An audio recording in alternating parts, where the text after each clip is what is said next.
She built an empire from nothing, and then, one night, a single impact on wet asphalt took everything that mattered. Not the company, not the money, not the title on the door. It took the one thing she never knew she needed until it was gone, the belief that she was still worth something. Victoria Sterling sat in a boardroom full of people afraid to look at her wheelchair, and she couldn't blame them. She couldn't look at it either. Then a mechanic with grease on his hands and zero interest in her net worth said 4 words nobody else had bothered to say. I can fix this. Button. If this story hits different, hit that like button and drop your city in the comments. I want to see how far this one travels. The wheelchair arrived on a Tuesday. Not the accident. That had happened 11 months earlier, on a rain-soaked Thursday in November, when a delivery truck ran a red light on Meridian Avenue and hit the passenger side of Victoria's car hard enough to spin it 2 full rotations before it came to rest against a fire hydrant. No. The accident had been a Thursday, but the wheelchair, the one she actually used now, the one that had replaced the temporary hospital model, and the second one she'd sent back after 3 days because the armrests were wrong, that one arrived on a Tuesday, and Victoria had stared at the delivery confirmation on her phone for 11 minutes before she let her assistant bring it in. The chair was good, titanium frame, custom measured, lightweight. Her physical therapist, a no-nonsense woman named Dr. Patricia Owens, had practically glowed describing it. This is the one, Patricia had said. This is going to change things for you. Victoria had nodded the way she'd learned to nod, with her chin slightly down, her expression neutral, just enough warmth to end the conversation. She hadn't painted since the Thursday. That was the part nobody really understood, or maybe the part they understood too well to mention. The spinal injury at T10 had left her with full function of her arms, her hands, everything from the waist up. Physically, she could paint. Her hands worked fine. Her right hand still moved with the same precision it always had. There was no medical reason she couldn't stand in front of a canvas and do the thing she'd been doing since she was 9 years old. But she hadn't. She'd told herself 100 different stories about why. She was busy. She was focused on recovery. The company needed her. Sterling Tech had 63 employees and 3 active contracts with municipal government clients, and a 4th under negotiation. And none of those 63 people could afford for their CEO to be sitting in a studio somewhere getting paint on her fingers while quarterly reports went unsigned. That was a reasonable story. She'd told it to herself so many times that it had started to feel like the truth. It wasn't the truth. The truth was simpler and uglier. The truth was that painting had always been the one place she felt completely unguarded, and being unguarded now felt like standing in traffic. Her office was on the 14th floor of the Aldridge Building in downtown Crestwood, a mid-sized city in the Pacific Northwest that had the particular quality of being just large enough to have ambition and just small enough that everybody knew your story. Victoria had moved here at 24 to launch Sterling Tech with $60,000, a rented desk and a co-working space, and a genuinely unreasonable amount of confidence. By 27, she'd signed her first government contract. By 29, she'd been featured in 2 regional business publications and invited to speak at a conference she'd been too busy to attend. At 30, she'd gotten into a car on a rainy Thursday evening, and the world had rearranged itself around her. The 14th floor was fully accessible now. The renovations had been done while she was still in the hospital. She'd approved them by video call from a bed that smelled like antiseptic and other people's misery, going through the architectural drawings with her facilities manager, while a physical therapist waited in the corner of the room to put her through another round of exercises she hated. The office itself had wide corridors, a lowered reception desk, a bathroom with proper clearances. Everything was exactly right. It still felt like somebody else's space. She rolled through it every morning. That was the word she'd settled on. Rolled because it was accurate and neutral and didn't carry the weight that other words did. And she did the job. And she did it well enough that the quarterly numbers were strong, and the municipal contract had been renewed, and 3 of her department heads had received industry recognition that reflected, by extension, on Sterling Tech. The company was fine. Victoria was less fine. The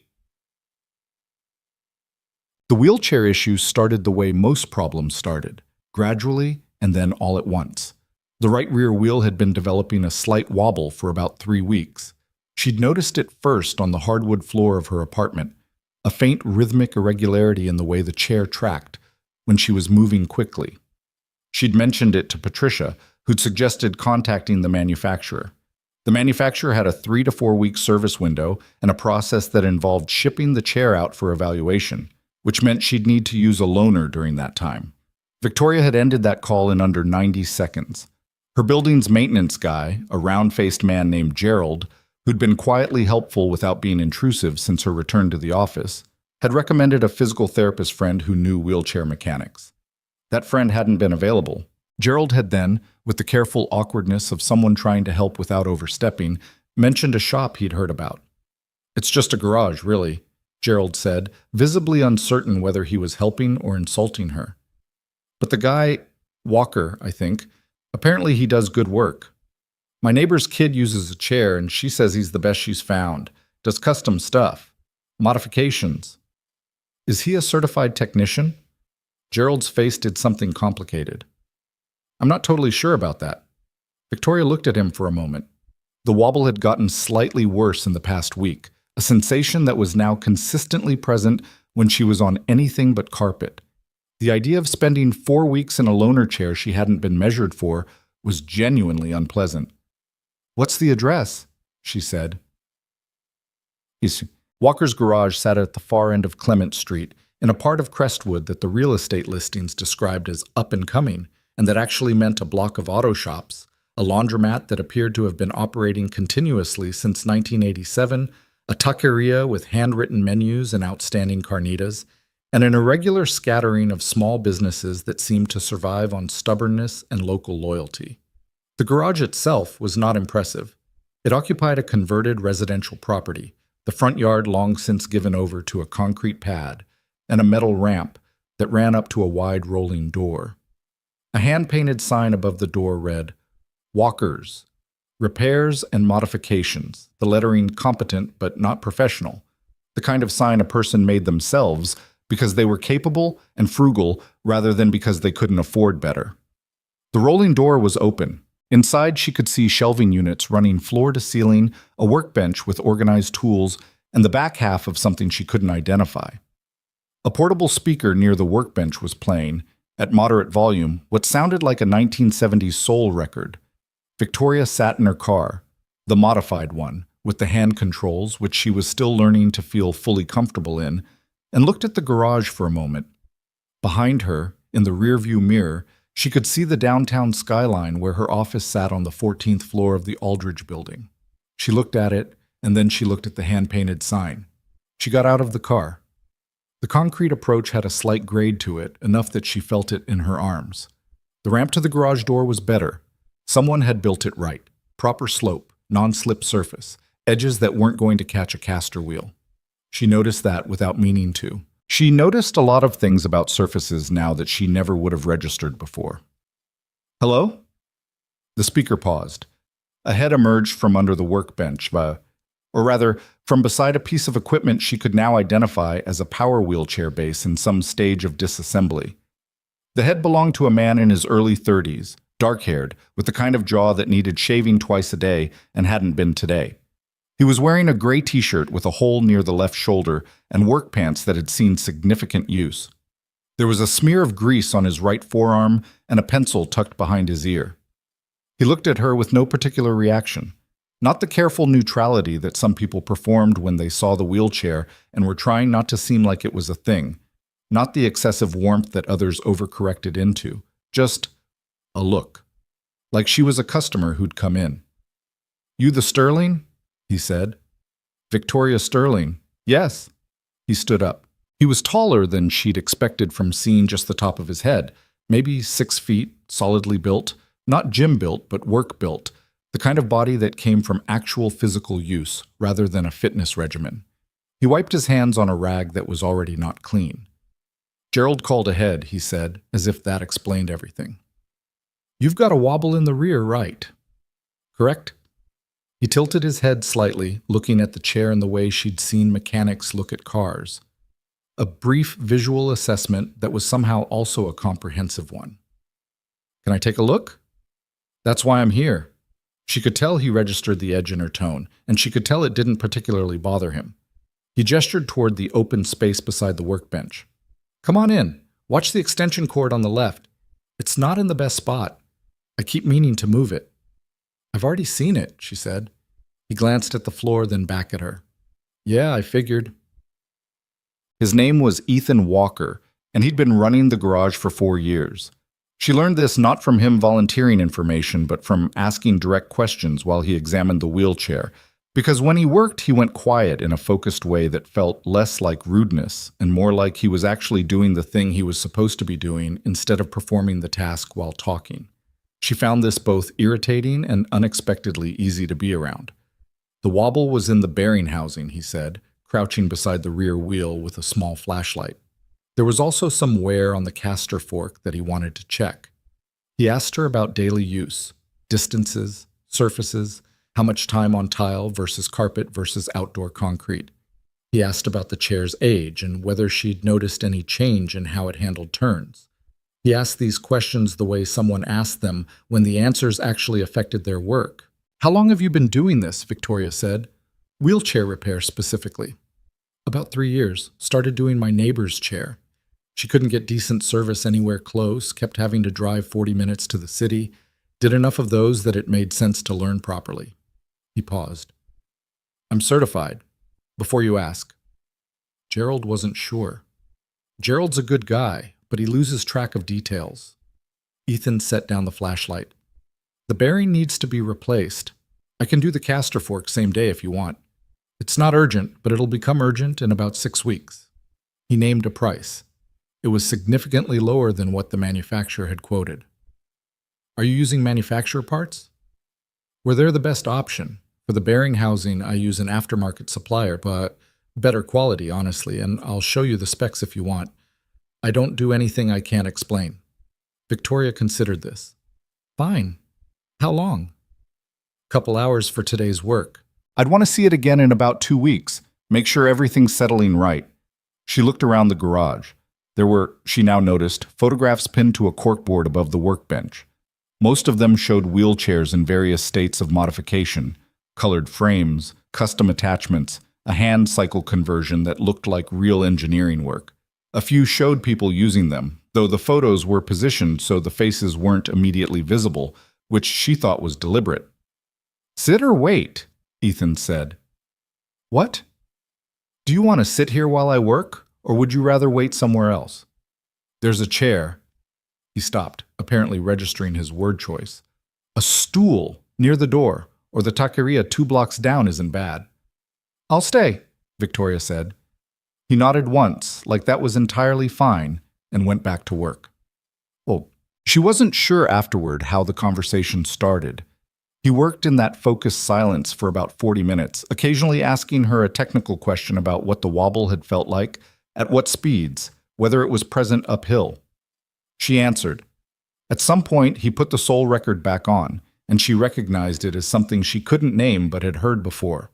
A slow track with a horn section that moved through the garage like something physical. What's this? She said. Al Green. Tired of being alone. He glanced up briefly. You know it. I know him. Don't know this one specifically. Ethan said nothing to that, which was fine, and then he said, Gerald mentioned you run Sterling Tech. Yes.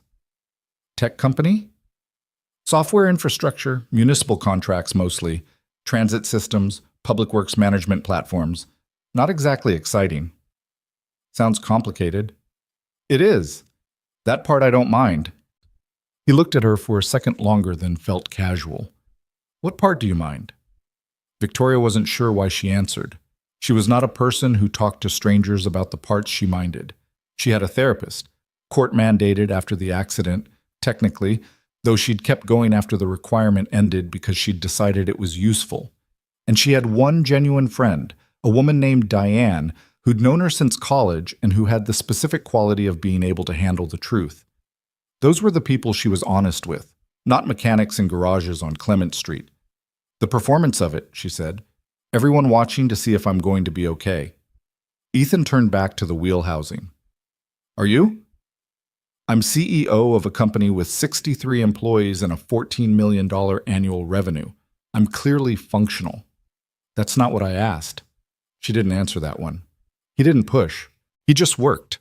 And the Al Green record moved through its second track, and the afternoon light came in through the open garage door at a low angle and made everything look like a photograph.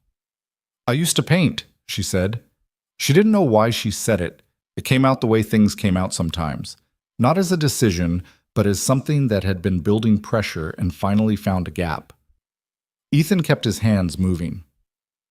What kind? Oil, mostly. Some watercolor when I was younger. Oil was what I ended up coming back to. Professional? No, I sold work occasionally. Small gallery shows, a few commissions. Nothing that paid. I didn't need it to pay. She paused.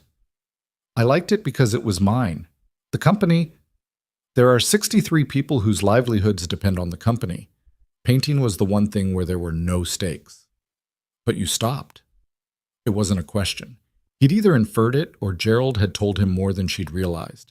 After the accident, she said. He nodded slowly. He didn't ask why. He didn't offer the expected response about how she should get back to it, how the accident didn't have to define her, how art was healing. She'd gotten all of those, and she was tired of them. What did you give up? She said. Because it seemed like the right question, and because something in the way he moved through this space, careful, competent, slightly contained, suggested that there was a different version of him somewhere that he didn't talk about. Ethan's hand stopped for a moment. Just a moment. Industrial design, he said. Started a program, didn't finish it. Why not? He set down a tool and picked up another. Had a daughter, her mother and I. It didn't work out. Maya was 2. He said this without particular inflection, the way people said things that had happened a long time ago and that they'd made their peace with, or at least their arrangement with. Design school's expensive and takes time. This was quicker to make work. Do you regret it? Some days. He said it immediately, which surprised her. Most people hedged that kind of admission. Some days I draw in my sketchbook and it feels like watching someone else's life through a window. Other days it just feels like what happened. Victoria looked at the photographs on the corkboard, the modified wheelchairs. You designed those. The modifications? Yeah. That's design work. He glanced at the corkboard. Something in his face shifted. Not quite dismissal, but close to it. It's practical work. Those aren't the same thing, but they're also not mutually exclusive. He looked at her. It was the first time she felt like he was actually looking at her, rather than at a customer he was being helpful with. You sound like someone who thinks hard about this stuff, he said. I used to have a lot of time to think, less now. Because of the company. Because of the recovery. She said it flat. Physical therapy and medical appointments have a way of filling a calendar. Yeah, he said quietly. I imagine. But he finished the first round of repairs just after 4 in the afternoon.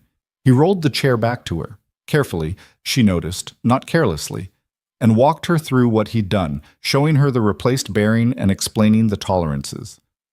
He had a way of explaining technical things that didn't condescend and didn't over-explain, and she appreciated that more than she expected to. Try it, he said. She transferred back. The right rear wheel tracked perfectly, no wobble, and when she took a few strokes toward the garage door, the difference was immediately perceptible. The chair moved the way it was supposed to move, evenly and without resistance. Good, she said. Come back in 2 weeks. I want to make sure the housing is seated correctly under normal use. She stopped near the door. Outside, Clement Street was doing its late afternoon thing. A few people heading into the taqueria. A car idling in front of the laundromat. The particular quality of light that happened in this part of the Pacific Northwest in autumn when the sun came in low and warm for exactly an hour before disappearing entirely. You said you do custom modifications, she said. That's half the business, yeah. She was quiet for a moment, looking at the photographs on the corkboard. The hand cycle. A chair with a custom side tray at exactly the right height. A frame in a deep blue that was so precisely the right blue she almost said something about it before she stopped herself. I have a canvas bag, she said, for painting supplies. I used to carry it on a shoulder strap, but with the chair there's no good way to...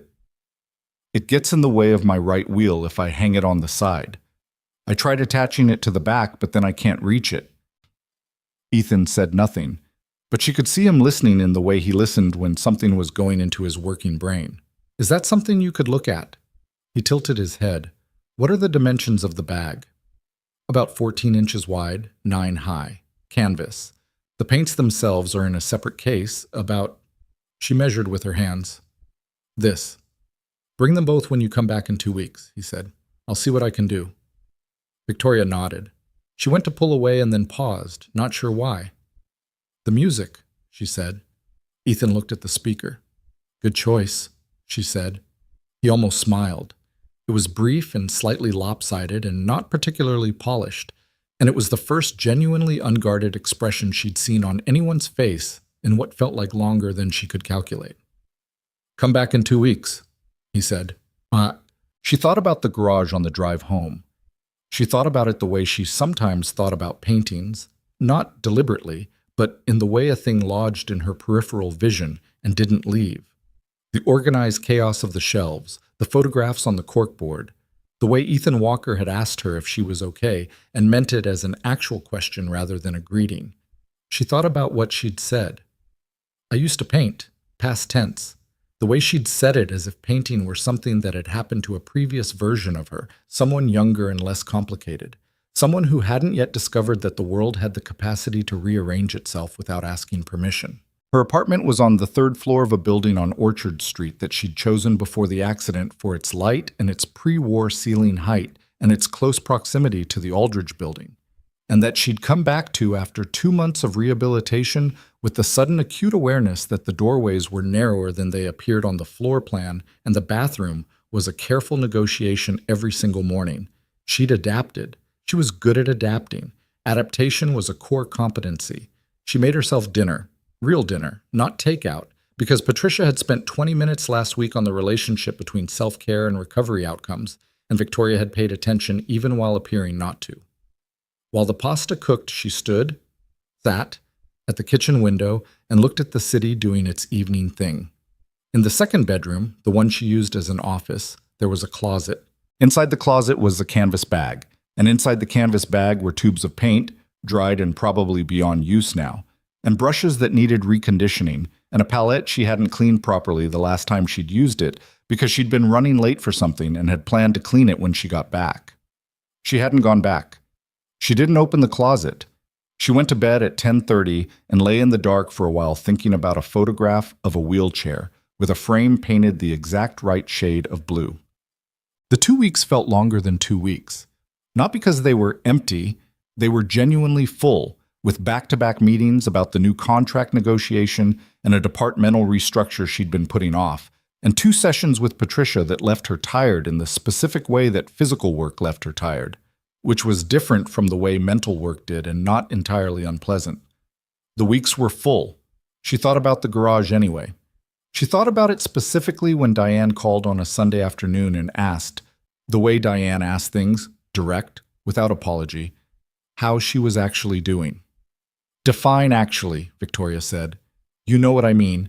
Not CEO doing, human doing. Victoria was on the couch with a book she'd been reading the same paragraph of for the past 20 minutes. I met someone interesting. Interesting like, not like that. A mechanic. He fixes wheelchairs. We talked. She paused. He gave up industrial design to raise his daughter alone. Diane was quiet for a moment. That's a very specific piece of information to volunteer. He mentioned it, and you're mentioning it to me. You asked how I was doing. I didn't ask about the mechanic. I'm explaining how I'm doing, Victoria said. That's part of it. Diane made a sound that meant she was smiling. What's his name? Ethan Walker. He has a garage on Clement Street. Are you going back? He asked me to come back in 2 weeks for a follow-up, and he's going to look at a custom mount for my painting bag. There was a longer silence. Victoria, Diane said, don't. I wasn't going to say anything. You were absolutely going to say something. I was going to say, Diane said, that it's good you're thinking about the painting bag. That's all. Victoria looked at the book in her lap. He asked me why I stopped painting. I didn't answer. But you wanted to. She didn't say anything to that. Okay, Diane said. Tell me about the company. What's the contract situation? Victoria talked about the contract situation for 35 minutes, and Diane listened with her characteristic mixture of genuine interest and well-placed questions. And when they hung up, Victoria sat for another few minutes in the quiet of the apartment. Then she got up and went to the closet in the second bedroom. She opened it. The canvas bag was where she'd left it, on the upper shelf, the shoulder strap hanging over the edge. She reached up and pulled it down and unzipped it and looked at the dried paint tubes and the brushes that needed reconditioning and the uncleaned palette.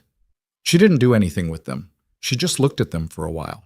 Then she put the bag on the floor beside the closet door, where she would have to see it, and she went back to the couch and the book she'd been reading and tried the paragraph again. This time she got through it. She arrived at the garage on a Thursday, 2 weeks almost to the day. The rolling door was open again. The speaker was playing something different this time, something quieter, a piano record she didn't recognize. And Ethan was at the workbench, bent over something with a set of calipers. A child was sitting in the corner of the garage on a three-legged stool, doing homework on a clipboard with the focused intensity of someone who had been told to do homework and was doing it, but not happily. The child looked up when Victoria came in. She was maybe 8 or 9, with dark hair and 2 uneven braids that suggested a father who had learned to do braids because it was necessary and had gotten adequate if not expert at it, and she had her father's eyes, the same focused quality, the same directness. She looked at Victoria with honest curiosity and no particular self-consciousness. "Hi," the child said. "Hi," Victoria said. Ethan straightened up. "That's Maya. She doesn't have school today." "Professional Development Day," Maya said, with the specific disdain of a 9-year-old who had heard this phrase too many times to find it credible. "Right," Ethan said. He sounded like someone who had also heard this explanation too many times. "Come in, let me look at the chair, and then we'll talk about the mount." Victoria came in. She'd brought the canvas bag and the paint case, both on her lap, which had been a slightly awkward drive. She held them up. Ethan took them and set them on the workbench. He began to examine the chair first, checking the bearing housing, testing the wheel under light resistance, asking her about what she'd noticed over the past 2 weeks. "Nothing concerning," she told him. The wobble was gone. The chair handled better than it had since she'd gotten it. He seemed satisfied in the quiet way he was satisfied by things. Then he turned to the bag and the case. He spent a long time with them. He didn't ask a lot of questions at first. He just looked and held them and moved them around in the space near the chair's side and back. At one point, he got a tape measure. At another point, he found the pencil that had apparently been behind his ear again and made notes on a pad of paper that had seen significant use, his handwriting small and precise. "What's in the case?" Maya said. "Painting supplies?" Victoria said. Maya turned fully around on the stool. "Are you an artist?" "I used to be. Why did you stop?" "Maya," Ethan said, without looking up from the tape measure. "It's a reasonable question," Victoria said. She looked at Maya. "I had an accident. After that, it was hard to get back to it." Maya considered this with the unsentimental pragmatism of children. "But you're bringing your paint stuff here." "I'm getting the bag fixed so I can carry it better." "So you are going back to it." Victoria opened her mouth and then closed it. She looked at the bag on the workbench. "Maybe," she said. Maya nodded as if this confirmed a theory she'd already had, and turned back to her homework. Ethan glanced up briefly and said nothing, and went back to measuring. He showed her the sketch at the end of the visit. It was on a fresh page from the notepad, a clean, precise drawing that took her a moment to parse, and then resolved into something that made her look up at him. "It mounts here," he said, pointing to the left armrest bracket. "The angle puts it within reach without interfering with your stroke. The paint case has its own bracket on the back, lower than center of gravity so it won't affect handling. Both can be detached in about 4 seconds. He paused. "I can build it out of the same titanium as the frame or Go lighter with aluminum. Aluminum's fine unless you're in rain regularly." She looked at the sketch for a long time. It was a good design, not just functional, actually well conceived, the mounting points chosen with obvious understanding of how wheelchair movement worked and how a right-handed person would reach for something on their left side. The lines on the paper were quick and confident. the kind of sketch that came from someone who understood what they were drawing in 3 dimensions. "You drew this in 20 minutes, she said. "I knew what I was looking for once I had the dimensions." "Ethan," she looked at him, "this is good design work." He did the thing he'd done the last time, that brief almost dismissal, the instinct to minimize. And then he stopped himself. She watched him stop himself. "It gets the job done," he said, but without as much conviction as before. "Come back in 10 days, he said. "I'll have it built." Victoria looked at the sketch again. She was thinking about the closet, the dried paint, the uncleaned palette. "Okay," she said. Maya from the corner, without looking up from her homework. "Are you going to bring a finished painting sometime? I want to see what you paint." "Maya," Ethan started. "It's fine," Victoria said. She looked at the child. "Give me some time." "How much time?" "I don't know yet." Maya appeared to accept this as a reasonable answer. She turned back to her worksheet. Victoria looked at the open garage door, at the late afternoon light coming in low and amber across the concrete floor, at the photographs on the corkboard with their careful modifications and their quiet dignity. 10 days, she said to Ethan. 10 days, he confirmed. She went home. She didn't open the closet. She sat at the kitchen table for a long time.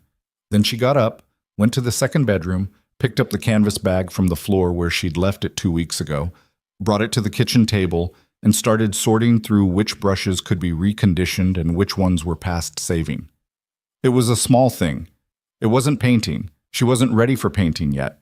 But it was something. Outside, the city moved through its evening the way it always did, indifferent and continuous, and the light over Crestwood changed from amber to blue to dark.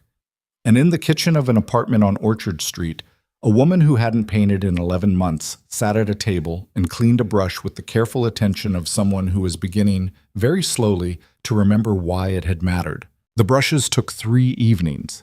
Not because there were so many of them. There were 11, a mix of flats and rounds and one large fan brush she'd bought impulsively at an art supply store in Portland 2 years before the accident and used exactly once. But because she kept stopping, she'd get through 2 or 3 working the conditioner into the bristles with the careful repetitive motion that had always been meditative when she was painting regularly. And then she'd set them down and find herself just sitting there, not thinking about anything in particular, just present in the quiet kitchen with the city outside and the smell of linseed oil conditioner doing something to her that she couldn't quite name. The paint tubes were mostly a loss. Dried and cracked at the necks, the oil separated out into a clear stain on the inside of the canvas bag. She made a list of what needed replacing: titanium white, raw umber, cadmium yellow, the phthalo blue she'd mixed almost everything from. And then she folded the list and put it in her wallet without deciding what she was going to do with it. The palette she soaked overnight in solvent and cleaned the next morning. It came out usable, the old paint lifting in brittle sheets that she collected and threw away. When she was done, it looked the way it had when she first bought it, plain wooden oval, the surface stained faintly with ghost colors she couldn't quite identify anymore. She didn't buy new paints, not yet. She put the cleaned palette and the reconditioned brushes back in the canvas bag and put the bag in the second bedroom, not in the closet this time, but on the desk where she could see it from the door. That felt like enough for now. Ethan had the mount finished in 9 days, which she found out because he sent a text, Gerald had passed along her number, that read, "Done early if you want to come by Thursday instead. No punctuation, no greeting, the kind of message a person sent when they were used to communicating information without decoration." She texted back Thursday works and spent the next day in back-to-back meetings about the municipal contract renewal that ran long in the way that meetings with lawyers always ran long, her head full of indemnification clauses and performance benchmarks, and she found herself in the middle of a discussion about liability language, thinking about a sketch on a notepad. She stopped thinking about it and paid attention to the liability language. She was still good at that, compartmentalizing, focusing, doing the work in front of her. The accident had taken a lot of things, but it hadn't taken that. If anything, it had sharpened it, the way certain losses sharpened rather than dulled, the way knowing the cost of distraction made you less likely to be distracted. Thursday afternoon, she drove to Clement Street. The mount was better than the sketch had suggested, which was saying something because the sketch had been good. The main bracket sat flush against the left armrest without any modification to the chair's existing hardware. He'd engineered it to interface with the existing bolt pattern, which she hadn't expected and which represented either significant forethought or a particular kind of mechanical intuition that made the same thing possible. The bag hung at the angle he'd drawn, close enough to reach easily, far enough from the wheel path that there was no interference. The paint case bracket on the back was lower than she'd anticipated, and when she transferred to the chair and loaded both pieces and took 3 strokes across the garage floor, the balance was essentially unaffected.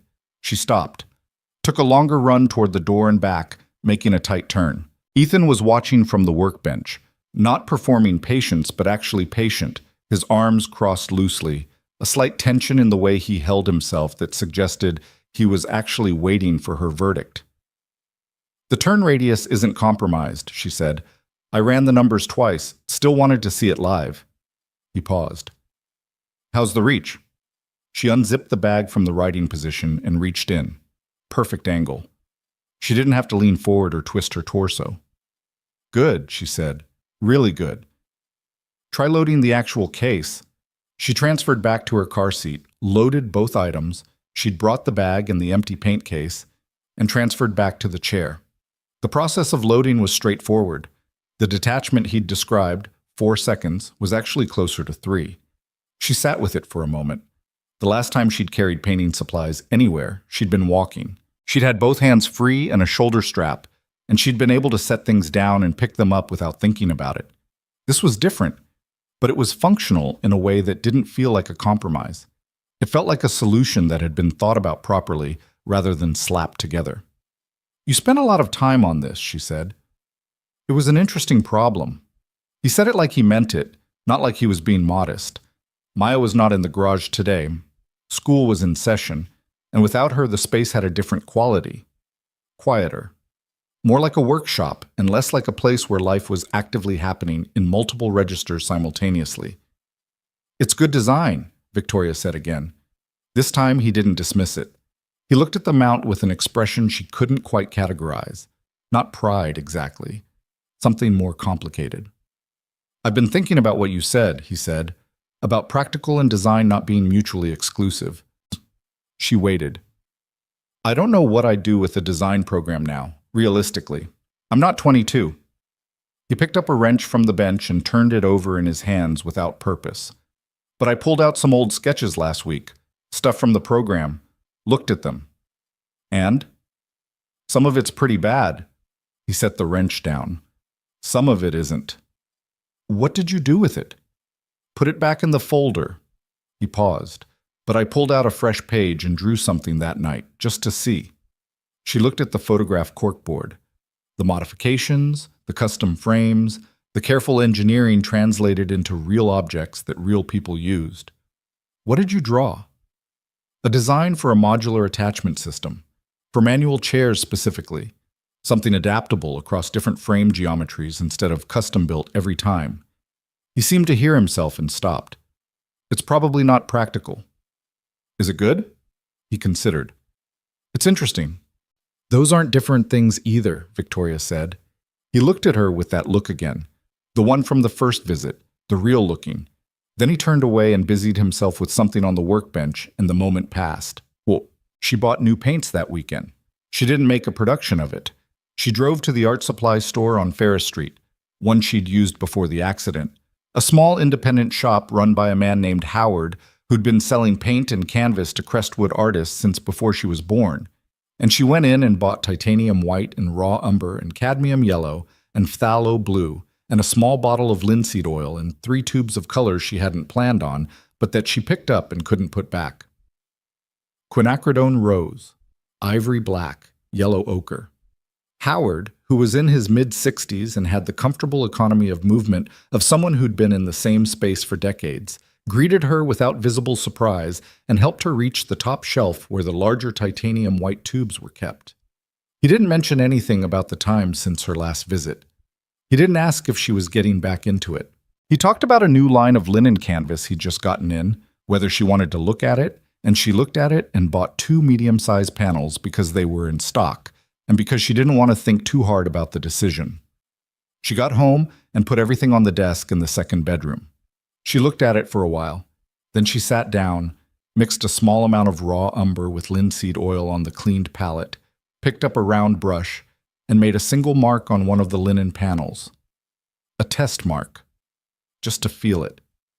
The bristles responded the way they always had. The paint moved the way paint moved. Her hand remembered the pressure without being told. She sat back and looked at the mark on the panel. It was an unremarkable mark, a curved line, slightly thicker at one end where she'd started. It wasn't anything yet. It was barely a beginning. She sat with it for probably 20 minutes. Then she made another mark. But she didn't mention it to anyone right away. Not to Diane, who would respond with cautious enthusiasm, in a way that would make Victoria feel observed. Not to Patricia, who would frame it in terms of recovery outcomes and milestone progress. She kept it private the way she'd always kept painting private, a thing that existed before language could get to it and diminish it with description. What she did instead was go back to the garage. There was no scheduled appointment. The follow-up check from the bearing repair was done, and the mount was installed, and there was no technical reason to return to Clement Street. She told herself she was going because she wanted to ask Ethan about a slight sound the rear caster made on rough concrete, which was true in a minor key. There was a faint sound. And not the main reason she went, which she didn't fully examine. It was a Tuesday evening. The garage was open. Ethan was there. He was not alone. There was another customer, a teenager, maybe 15, in a manual chair with the particular aggressive customization of someone who'd decided to make the chair theirs rather than functional generic. The frame was painted a flat black with silver hardware, and there was a small sticker on the right push rim that Victoria couldn't read from the door. The teenager's name, she gathered over the next few minutes, was Dominic, and he had the wary, cool manner of teenagers who'd learned to perform indifference as protection. Ethan was adjusting something on the anti-tip mechanism, talking to Dominic while he worked in the same matter-of-fact way he talked to everyone, not treating him like he was young, not talking around him, just talking to him about the chair. The geometry's fine, but you've been hitting curbs hard enough that it's shifting. You can feel it, right? In the left side. Dominic shrugged. Little bit. Little bit means it's been happening for a while and you got used to it. That's worse. It's not a big deal. It's also not a small deal. Give me 10 minutes. Victoria waited near the door. Dominic looked at her with the quick assessment of a teenager categorizing a stranger, registered the chair, recalibrated. You come here regular? He said. It was directed at her. A few times, Victoria said. He good? Yes. Dominic seemed to find this satisfactory.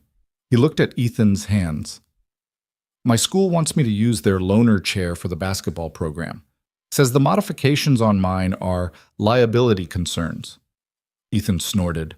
Not a polite, restrained sound. An actual snort. Which modification specifically? The push rim grip tape and the backrest angle. The backrest angle is a documented ergonomic adjustment. I know that. I told them that. And? Dominic's expression said everything about how that conversation had gone. Ethan looked up briefly. I can write up the specifications, show them it's within standard parameters. He paused. You want to play? Obviously. Then let's fix the anti-tip and I'll write the specs this week. Bring your school's contact info. Dominic was quiet for a moment. Why? Because your chair is correct and their loaner probably isn't. Ethan said it simply. And you should get to play. Something moved across Dominic's face, quickly, controlled, the way expressions moved across the faces of people who'd learned to manage them publicly. But it was there. Victoria looked at the corkboard. She thought about the modular attachment system Ethan had described, the design he'd drawn on a fresh page and then put away. She thought about 63 people and a $14 million revenue and how neither of those things had ever looked at her the way this mechanic looked at a kid who wanted to play basketball. Dominic left about 15 minutes later with the anti-tip properly aligned and Ethan's phone number written on a receipt for the specifications letter. Ethan washed his hands at the utility sink and came over to where Victoria was waiting. The caster, he said. It's minor, she said. Rough concrete. I think it might just be the surface. He crouched and listened while she moved across the garage floor. Yeah, he said. It's the caster-bearing housing, not the axle. Probably another month before you actually need it replaced. He stood. You didn't come for the caster. She looked at him. Not the main reason, he said, and left it there. Victoria was quiet for a moment. I started painting again. He kept his expression level, but something in it, some small-held thing, released. Yeah? 2 nights ago, first time in 11 months. She paused. It was nothing. A test. 2 marks on a panel. Still, it's not the exhibition pieces I used to do. I don't know if that ever comes back. Does it have to? She considered that. I've been thinking about what you said, about looking at the old sketches. I said some of it was bad. You said some of it wasn't. She looked at him steadily. Have you drawn anything else since the attachment system? He walked to the workbench and pulled a pad of paper from under a parts catalog without making a thing of it. He set it down. She wheeled forward and looked. There were 3 pages. Pencil sketches, quick but precise. The attachment system he'd described, developed further now, with multiple frame geometry variations noted in small, clear lettering. But there were also 2 other drawings on the 3rd page. One was an abstract study, geometric, the kind of thing that came from someone thinking on paper rather than designing for a purpose. The other was a rendering of what appeared to be a workbench organization system, wall-mounted, modular, with a clean visual logic that was clearly thinking about aesthetics alongside function. The workbench system in the sketch looked nothing like the workbench in the garage. The garage workbench worked, but it was accumulated rather than designed. The sketch version was what the same mind might build if it had time and intention instead of urgency and pragmatism. These are good, Victoria said. It's just sketching. Ethan, she looked up at him. I'm not saying this because I think you need encouragement. I'm saying it because I run a company where I've hired a lot of people, and I know what it looks like when someone has genuine ability. She looked back at the sketch. You have genuine ability. He sat down on the stool near the workbench. He didn't say anything for a moment. Maya asked me last week why I never show my drawings to anyone, he said. What did you tell her? I said it was just for me. He looked at the pad. She said that was sad. Victoria almost laughed. A real laugh, not the social kind. 9-year-olds. 8. She turned 8 in September. 8-year-olds. She looked at the sketches again. She's not wrong. No, he said. She usually isn't. He said it with the specific, exhausted affection of a parent who'd been outwitted too many times to maintain the pretense of being in charge. Outside, Clement Street was doing its evening thing. The taqueria had its lights on. Somewhere nearby, someone was running a power tool.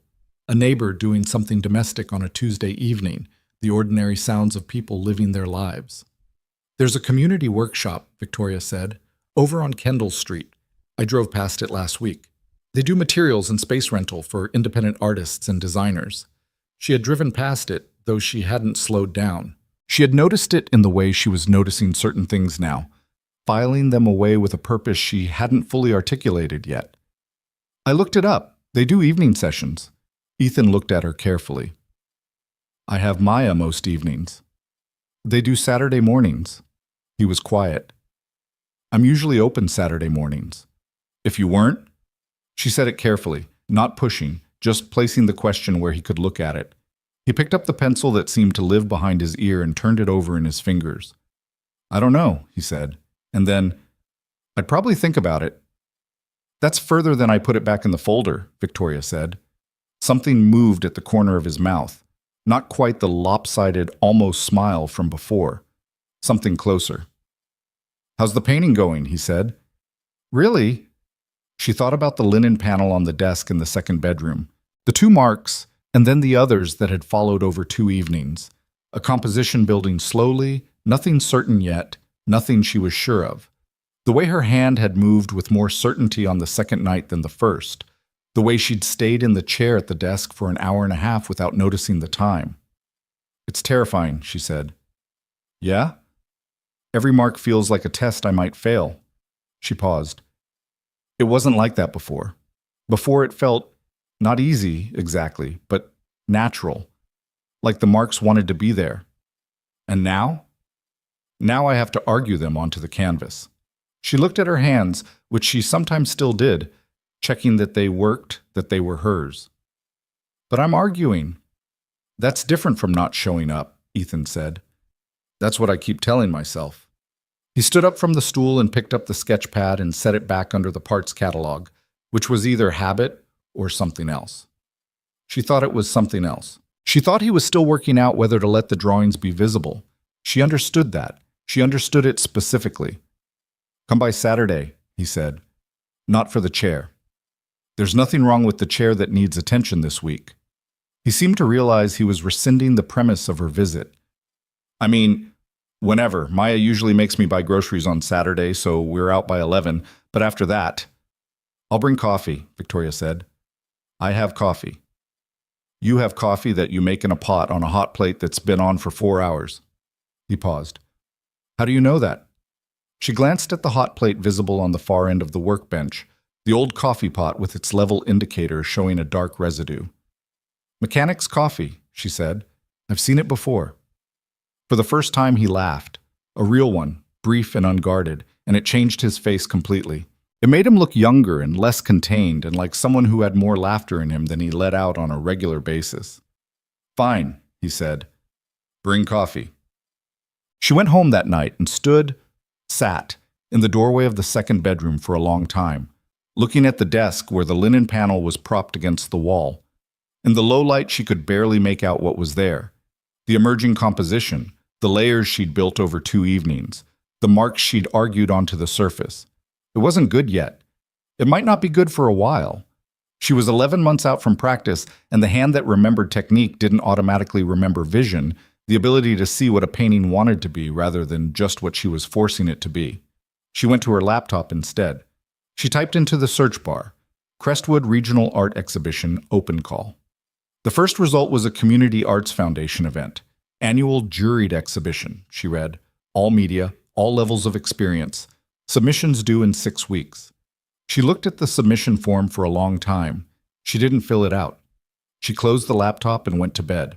But she lay awake for a while in the dark, thinking about the submission deadline, thinking about 6 weeks, thinking about a linen panel on a desk and the specific feeling of marks that had to be argued onto a surface, thinking that arguing was not nothing, that arguing was, in fact, the beginning of something. She didn't know what it was yet. She wasn't ready to say. But she lay there in the dark with the city moving quietly outside and felt, for the first time in 11 months, something that was not hope exactly. She was too careful for hope right now, too aware of what it cost when it didn't pay out. But it was close to something. It was in the neighborhood. She turned over, pulled the blanket up, and let the night go quiet around her. 6 weeks was not enough time, and also exactly enough time. Victoria figured this out around week 3, when the first linen panel was finished, and she hated it. Not the productive kind of hate that meant something was almost right and needed pushing. The flat, certain hate of recognizing that she'd painted defensively. The whole composition was technically competent and emotionally inert. The marks she'd argued onto the surface had won the argument and lost the point. She stood the panel against the wall, looked at it for 2 days from various angles and distances and lighting conditions, and then she turned it face in against the wall and started on a second panel. The second one was harder and better. She wasn't sleeping well. This was partly the painting. She'd start an evening session at 8 and surface at midnight, surprised by the time, and partly something she couldn't attribute to a specific cause, a low-grade wakefulness that felt like her nervous system recalibrating to something she hadn't yet identified. She'd had a version of this feeling before, years ago, in the early months of building Sterling Tech, when the company was still a real risk and she was working on forward momentum and insufficient sleep and the particular electric anxiety of not knowing whether the thing she was building would hold. She recognized it now as the feeling of having stakes again. Patricia, at their session in week 4, looked at her with the careful attention of someone trained to read what people didn't say. You seem different. Different how? Less managed. Victoria considered this. I'm painting again. Seriously, not just handling the tools. Patricia was quiet for a moment, and her quiet had the quality of someone choosing not to say the first several things that came to mind. How does it feel? Like I'm failing twice a day and getting back up twice a day. That's a significant change from 4 weeks ago. 4 weeks ago, I wasn't getting up or falling down. I was just holding still. Patricia made a note. Victoria watched her make it and didn't ask what it said. She'd been going to the garage on Saturdays. It had become a thing without being decided as a thing, which was how she preferred arrangements. Organic enough that they didn't carry the weight of commitment, functional enough that they actually happened. She'd bring coffee, real coffee from the shop on Meridian that did proper espresso drinks rather than drip. Ethan would open the garage around 9:30 after dropping Maya at a weekend activity. Swimming lessons, she'd learned, which Maya tolerated rather than enjoyed because she was, in her father's words, extremely competitive and not yet good enough to win, which was its own kind of difficult. The conversations had grown in the way that conversations grew when two people were paying attention and not performing. They talked about the work, both of them. Ethan had started going to the Kendall Street workshop on alternate Saturday mornings when Maya was at her lessons, which he mentioned in a way designed to sound casual and which wasn't.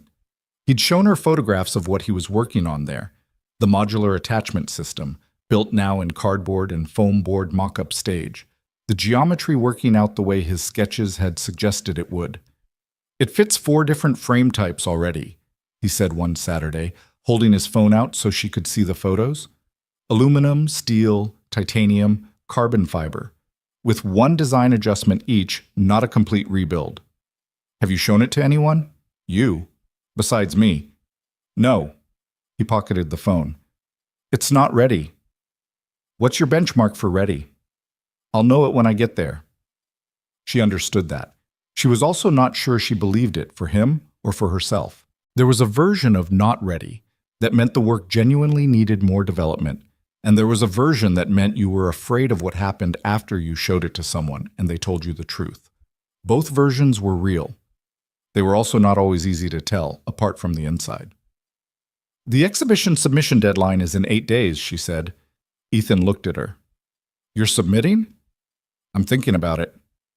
That's different from 2 weeks ago.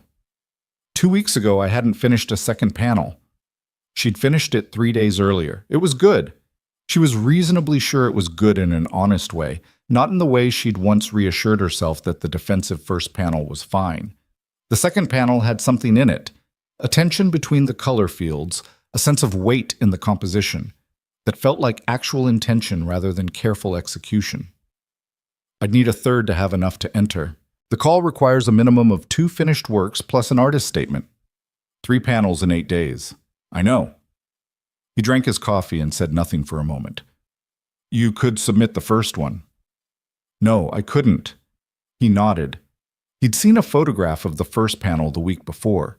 She'd shown him without much explanation, and he'd looked at it with the same focus he brought to wheelchair geometry, and then he'd said the technique is there, but you're not in it. And she'd felt a flash of irritation that had immediately converted into the recognition that he was right, and that someone being right was more useful than someone being kind. Can I see the second one? He said. She hadn't shown it to anyone yet. Not Diane, who would be supportive, not Patricia, who would contextualize it. She'd been keeping it private in the specific way she kept things private when she wasn't sure they could survive the exposure yet. She looked at Ethan, at the garage around him, the organized shelves, the photographs on the corkboard, the cardboard mock-up of his attachment system sitting on the corner of the workbench where she could see its clean geometric logic from across the room. She got out her phone and showed him. He took the phone and looked at it for a long time. Not the polite duration of looking, the real duration, the kind where the person was actually moving through the image.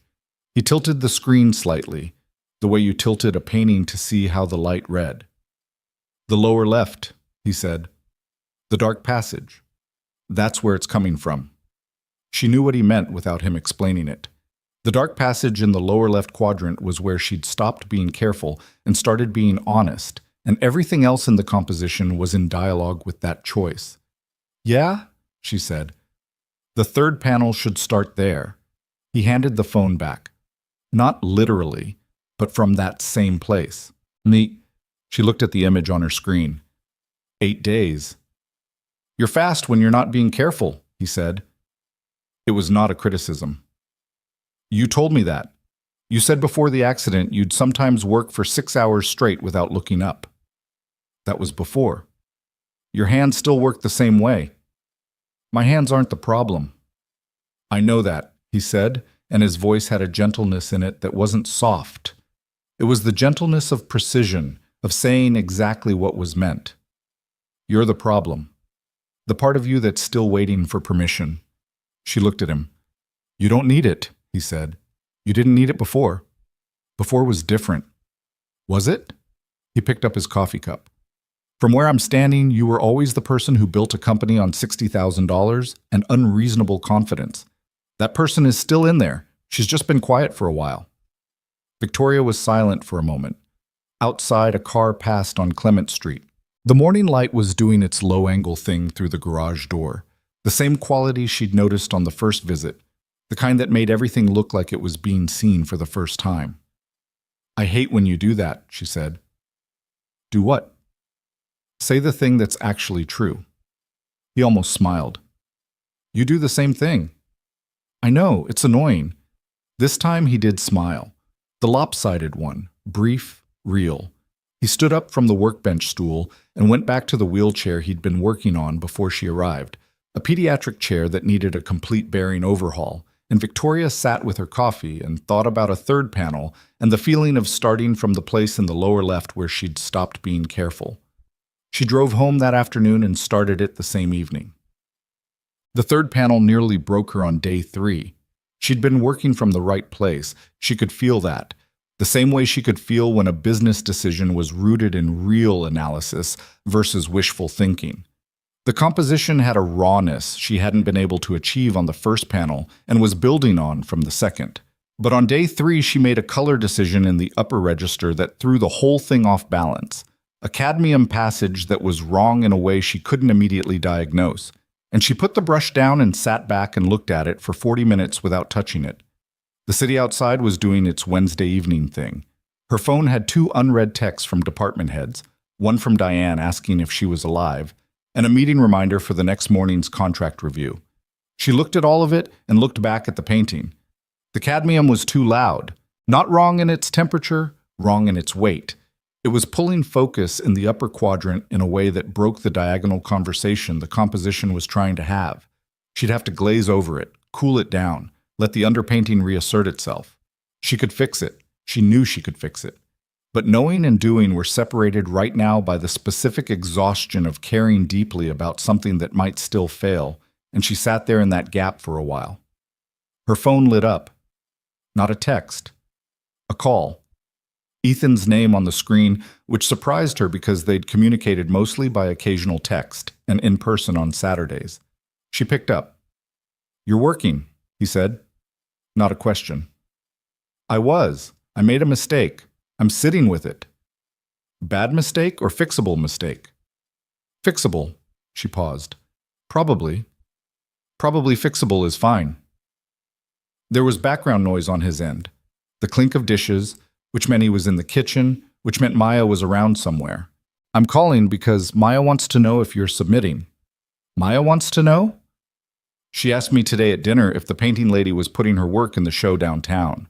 Apparently someone at her school mentioned it, and she connected the dots. Victoria looked at the painting, the loud cadmium passage in the upper register, the composition that was fighting itself at the moment and might resolve or might not, the 5 days left before the submission deadline. Tell her I'm working on it, Victoria said. That's a yes? That's a working on it. A brief pause, then quieter, probably away from Maya. For what it's worth, I think you should. Why? Because you've been painting for 3 weeks and you're already talking about the work the way serious people talk about work. That's not nothing. She thought about the second panel, the lower left quadrant where she'd stopped being careful. I'm scared, she said. It came out simply, without the self-consciousness she'd have expected. Yeah, he said. Me too, actually. She waited. I sent the concept drawings for the attachment system to a disability design publication, online journal. Just the concept stage, not the mock-up. He said it in the even tone he used when something was actually not even. When? This afternoon. Maya was at swimming. I did it before I could talk myself out of it. A pause. I haven't told anyone else. Victoria sat with that for a moment, the act of it, sending something out before you could stop yourself, trusting the work enough to let it be seen. She understood what it had cost him. That's the real thing, she said. That's the beginning. Maybe. He was quiet. Submit the paintings. I'll call you when I fix the cadmium problem. I'll be up late. She hung up and picked up the brush and mixed a transparent glaze, phthalo blue, and a drop of linseed oil, thin enough to cool the cadmium without burying it, and she began. She worked until 2 in the morning. When she finally set the brush down, the upper register had found its place in the conversation, the diagonal moving properly now, the composition saying what she'd meant for it to say. She was tired in the specific way that real work made you tired, the kind that felt like honesty rather than depletion. She texted Ethan, fixed it. He texted back 4 minutes later, which meant he had actually been awake. Told you. She went to bed and slept without interruption for the first time in 3 weeks. Odd. She submitted on day 7 with 1 day to spare because she spent day 7 writing and rewriting the artist statement until she had something that was true without being confessional. She didn't write about the accident. She wrote about what it meant to make a mark you couldn't take back, and how every painting she'd ever made had been a negotiation between what she intended and what the work wanted to be, and how she'd learned after a long absence that the negotiation didn't wait for you to feel ready. It started when you showed up. She reread it twice, changed 3 words, and hit submit. Then she sat in the quiet of the second bedroom with the 3 panels arranged against the wall, the turned-around first one still face in, the second and third panels out, and she felt something she didn't immediately have a name for. Not relief. Not quite. More like the particular exhaustion satisfaction of having done a thing that mattered rather than a thing that was required. She told Diane that evening. Diane was quiet for approximately 2 seconds and then said, with the directness that was her defining characteristic, I need to see them. Not yet. Victoria, when they're hanging in the gallery, if they're accepted. When they're accepted. I can't think that far ahead. I can do it for you. A brief pause. Who else knows? Ethan. His daughter Maya, apparently. The mechanic. Diane's voice had the quality it got when she was assembling information. You're close. We talk. You told him you were scared before you told me. Victoria was quiet for a moment. I told him because I didn't need to explain the context. I know, Diane said, without sharpness. That's what I mean. And they talked about other things after that. Diane's job, a trip she was planning, the contract review that Victoria had gotten through the next morning. And when they hung up, Victoria sat in the apartment and thought about what Diane had meant and didn't mean, and about the particular value of people who asked straight questions and waited for straight answers. Tech. The notification arrived 11 days later, on a Wednesday morning when Victoria was in the middle of a departmental budget review that she'd been running since 8. Her phone was face down on the conference table, the way she kept it during meetings where she needed to actually be present. She felt it vibrate twice, the pattern for an email. She left it. 40 minutes later, when the meeting broke and people were gathering laptops and coffee cups and doing the small social negotiations of ending a work session, she picked it up. The email was from the Crestwood Arts Foundation. The subject line read, Exhibition Submission. Response. She looked at the subject line for a moment. Around her, 3 of her department heads were having a conversation about a timeline that she was nominally part of. She was aware of their voices the way you were aware of ambient sound. Present, registered, not processed. She opened the email. Dear Ms. Sterling, we are pleased to inform you that your submission has been selected for inclusion in this year's Crestwood Regional Art Exhibition. She read it twice. Then she set the phone face down again and said to the 3 department heads who were discussing a timeline she'd signed off on 6 weeks ago, the completion date needs to move up by 2 weeks. We have the capacity and the client will appreciate it. Let's talk through the implications this afternoon. The department heads looked at her with the slight recalibration of people receiving information they hadn't expected. She was careful not to show anything on her face, not because she was suppressing it, because it was hers for now, and she wanted to keep it that way for a little while. She texted Ethan from the hallway while she was walking back to her office. They accepted the work. He texted back before she reached her door. "I know." She stopped walking, typed, "How do you know?" His response, "Because it's good. I've seen it." She stood in the hallway of the 14th floor of the Aldridge building and looked at her phone. Through the window at the end of the corridor, she could see the city below. Crestwood doing its midday thing, the streets moving, the unremarkable ordinary continuity of a city that didn't know or care that something small and significant had just happened in its arts calendar. She typed, "The Journal. Heard back yet?" 3 minutes passed, then, "This morning. They want to feature the concept. Asked if I have a working prototype." She read this twice. Then she typed, "Do you?" His response, "The cardboard mock-up isn't a prototype." "Give it a month," she typed back. She put her phone in her pocket and walked back to her office and spent the next 6 hours doing the work that 63 people and a $14 million revenue required of her. She did it well. She'd always been able to do it well. But for the first time in 11 months, the doing it well didn't feel like the whole story. The night before the exhibition opening, she went to the gallery. It was a standard early access for participating artists, an hour to see the hung work before the public opening the next day, a practical chance to confirm nothing had been damaged in installation. Victoria had been told her pieces were in the East Room, toward the far wall. The gallery was the Crestwood Arts Foundation building on Whitmore Street. Not large, not prestigious in any national sense, a regional institution with good light and decent wall space, and a reputation for giving emerging artists a real showing rather than a token one. She'd been in the building once before the accident, for a member event she'd attended, and mostly spent thinking about a contract proposal.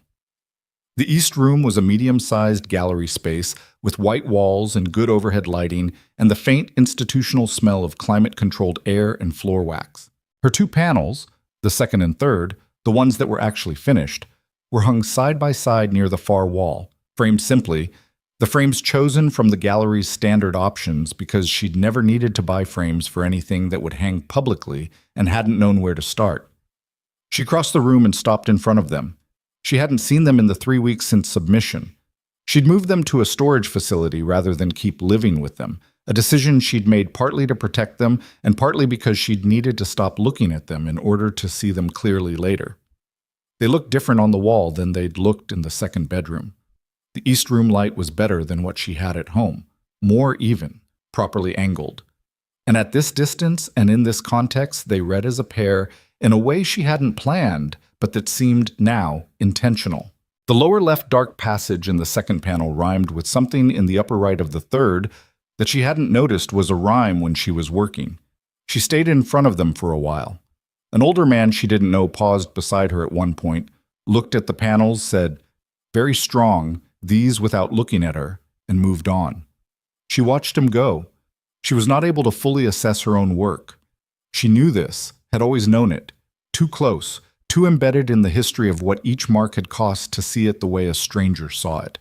But standing here, at this distance, in this light, with this person's unremarkable, genuine response still in the air, she thought, okay, not good. She wasn't ready to say good about her own work, not yet, maybe not ever without ambivalence.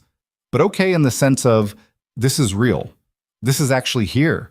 I made it, and it exists, and it is not nothing. She texted Ethan a photograph of the hanging. He called instead of texting back. "Those frames are wrong," he said by way of hello. "I know."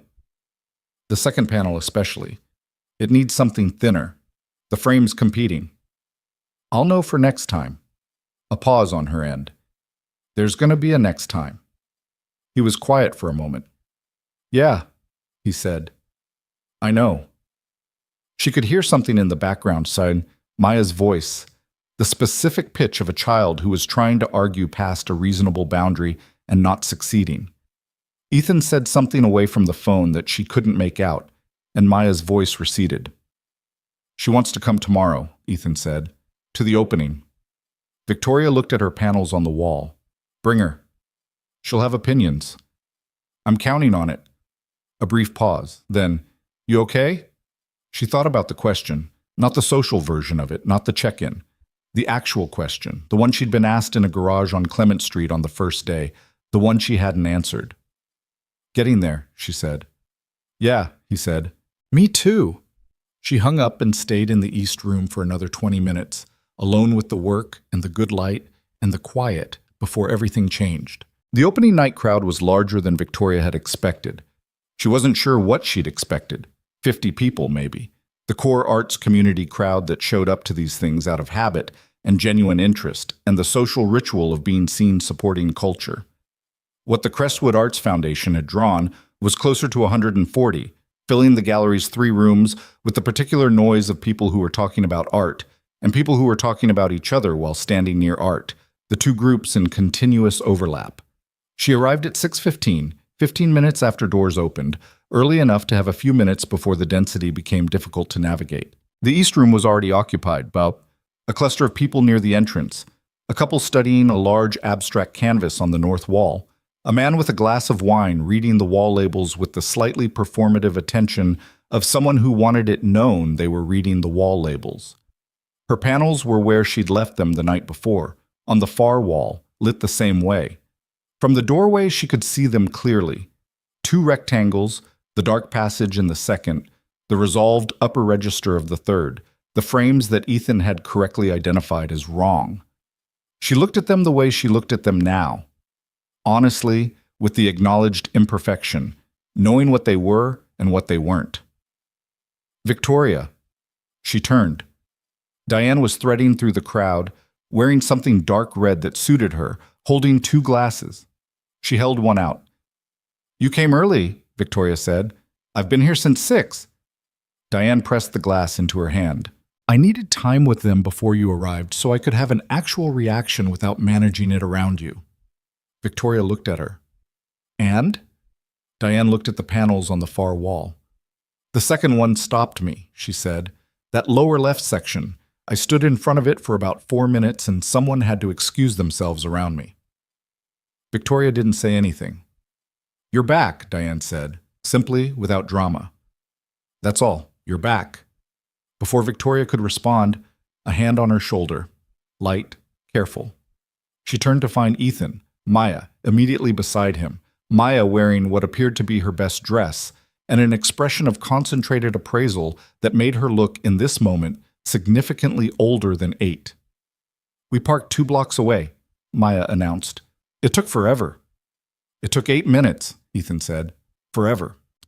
Maya's eyes were already moving around the room with the quick systematic scan of someone cataloging everything before deciding what mattered. Then she located the panels on the far wall and went still. Those are yours, she said. Yes? Maya walked directly toward them without waiting. Ethan watched her go, then looked at Victoria. He was wearing a jacket she'd never seen him in. Dark, clean, the kind of thing a person owned for occasions and wore slightly self-consciously. He looked like himself, but formally, the same way a place looks like itself when it's been cleaned up for company. The frames are still wrong, he said, still noted. The paintings aren't wrong. He said it without looking at her, watching Maya position herself in front of the second panel with her arms crossed and her head slightly tilted. I wanted to tell you that separately from everything else. Victoria looked at her own work on the wall. Thank you. Not a compliment, an observation. I know the difference, she said. That's why I'm thanking you. Diane had materialized at Ethan's other side and was watching Maya with undisguised delight. Is that her? That's Maya, Victoria said. She's 8? 8, Ethan confirmed. She's going to say something worth remembering, Diane said. They watched Maya stand in front of the panels for a long moment. Then she turned and walked back to them with the purposeful stride of someone delivering a verdict. The sad one is better, Maya said. Which one do you think is the sad one? Victoria said. Maya pointed without hesitation to the second panel, the one with the dark lower left passage, the one where Victoria had stopped being careful. That one. But it doesn't make me feel sad. It makes me feel like the sad part is over. She paused, working something out. Like when you're done crying and you feel empty but okay. The small group was quiet for a moment. "Yeah," Victoria said, and her voice was steadier than she felt. "That's exactly what it is." Maya seemed satisfied. She turned to her father. "Can I have a snack? I saw a table." "In a minute." "Dad." "1 minute." Maya exhaled with theatrical patience and stood her ground. Ethan looked at Victoria. Something moved between them. A recognition. The particular kind that didn't need words because the words would have been less precise than the silence. "Go," Victoria said. "She's been patient." "She really hasn't," Ethan said. But he went. The announcement came at 8:45. By then, the East Room had thickened with people, and Victoria had spoken to 7 strangers about her work.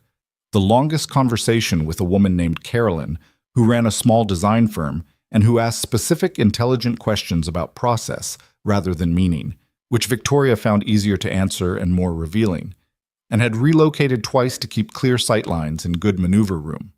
Her arms were tired from the navigation in a denser crowd than she normally handled, and she was on her second glass of water because she'd found early in her recovery that public events had an energy drain she hadn't had before and that she was still calibrating.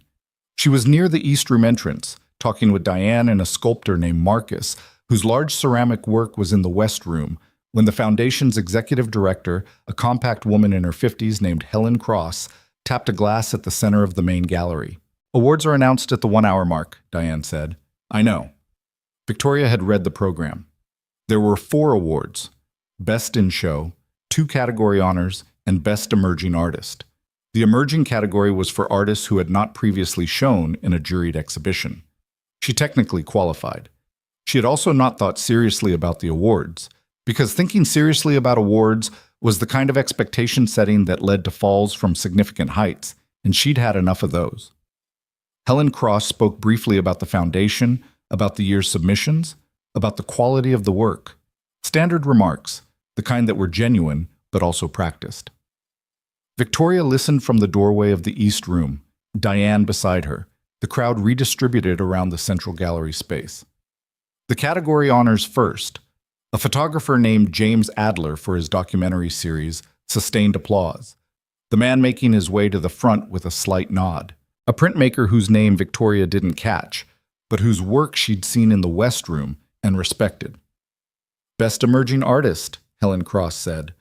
The room had the particular quiet of people in a room together wanting the same category of thing, resolution, meaning, a moment to respond to. Victoria Sterling. She heard it clearly. There was no ambiguity, no almost sounding like.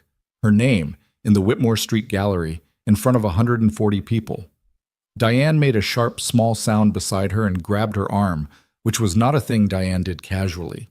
Victoria didn't move for a second. The room had rearranged itself into a function of applause and turned faces, and the particular focused attention of a crowd given a direction to look. People near the East Room entrance shifted, creating a path. She looked across the room. Ethan was standing near the far wall with Maya beside him, and when their eyes met, he did something she hadn't seen him do before. He put his hand over his mouth briefly, like he was containing something, and then lowered it. Maya was already clapping with the uncomplicated enthusiasm of someone who had decided weeks ago that this outcome was the obvious one. Victoria moved toward the front. The navigation was not graceful. The crowd had opened up, but not entirely, and she had to ask twice for clearance, and there was a moment near the center where someone stepped back without looking, and she had to stop short.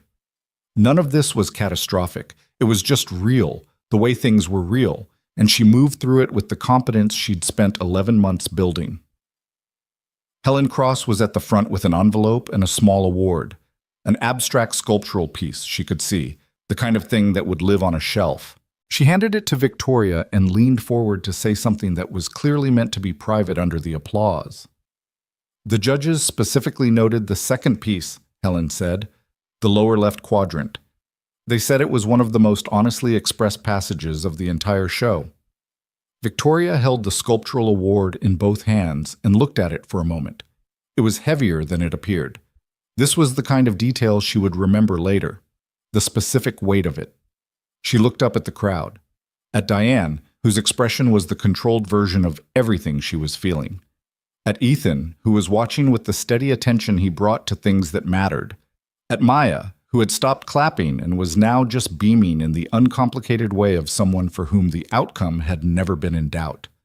She didn't give a speech. Helen hadn't indicated one was expected, and even if it had been, she wasn't sure she had the words right now. Not the right words, the ones that were actually true rather than appropriate. She said thank you. She said she was glad the work was here, and she moved back. The rest of the evening moved differently after that. Not easier. She was tired by 9 and the crowd had not decreased. But with a quality she recognized from certain moments in the early days of Sterling Tech, when something was confirmed that she'd been working from intuition alone, and the confirmation didn't change the work, but changed the ground it stood on. A small but real shift in the quality of solid. Diane stayed close in the unobtrusive way she'd always managed, present without being a buffer, available without hovering. At one point she touched Victoria's shoulder and said quietly, "I'm going to get another drink and pretend I'm not crying," and walked away, which was the most Diane thing she'd ever said. Ethan found her near the East Room around 9:15, Maya finally agreeing to sit on a bench near the gallery entrance with Victoria's award on her lap, treating it with the responsible seriousness of a child who had been trusted with something important. "She asked if she could hold it," Ethan said. "I heard. She's been lecturing people near the door about the exhibition for the past 20 minutes. "What people?" "Strangers. Arriving strangers. She gives them an overview." Victoria looked at Maya on the bench, holding the sculptural award carefully and watching the room with the concentrated engagement of someone who had found their purpose for the evening. "She's going to be terrifying when she's older." "She's already terrifying," Ethan said, but in the voice that meant the specific opposite. They stood together near the doorway of the East Room, looking at the 2 panels on the far wall. The crowd had thinned slightly in this room, and from here, at this angle, with the evening behind them, the work looked like what it was: imperfect, honestly made, present. "Carolyn Marsh talked to me tonight," Victoria said, "the woman who runs the design firm. I know who she is. She's been involved with the Accessible Design Coalition. They've been trying to get more visibility for adaptive product work." "She mentioned the coalition." Victoria looked at him. "She also asked about you." He turned his head. "About me?" She'd read the concept piece in the journal, the attachment system. She watched his expression go carefully neutral, the way it went when he was managing a response. "The journal put your location in the byline. She recognized Crestwood." "What did she say?" "She said the concept was solving a real problem in a way she hadn't seen approached that way. She asked if you'd be interested in connecting." Victoria paused. "I gave her your number. I should have asked first." He was quiet for a moment. "No, it's fine." He looked back at the panels. "The cardboard mock-up is not a prototype." "You said that." "I still have about a month of work before it's anything I'd show a coalition." She's not expecting a finished product. She wants to talk about the direction. Victoria let that land. "You sent the concept to a journal before you had a prototype." "That was different." "How was it different?" He thought about it. She could see him thinking about it. The honest consideration rather than the reflexive response. "It was easier to send something to a publication I'd never meet," he said. "This is someone local, someone in the field." "I know." She understood the distinction, the difference between sending work into the abstraction of a publication and having a real conversation with a real person who would ask real questions and expect real answers. "It's scarier." "Yeah. That's why it matters more." He looked at her sideways. "You're doing the thing again." "I know. You can do it back to me any time." He was quiet for a moment. Then, "The program you got into, the artist residency." She had mentioned it to him 2 weeks ago. The prestigious program on the East Coast, a 6-month artist residency for mid-career artists with demonstrated work. She'd applied without expecting to be considered seriously, with the same impulse that had made her submit to the exhibition, before she could talk herself out of it. She hadn't heard back yet. "What about it?" "If you get in," Ethan said, "that's 6 months." "I know what 6 months is." "You'd be good there." "I might not get in." "You're going to get in." He said it the way he said things that were observations rather than encouragements. I'm saying, when you do. That's 6 months away from the company. I have a management team. I've been building toward them being able to operate without me being physically present every day. That was a goal pre-accident that the accident actually accelerated, practically speaking. I'm not worried about the company.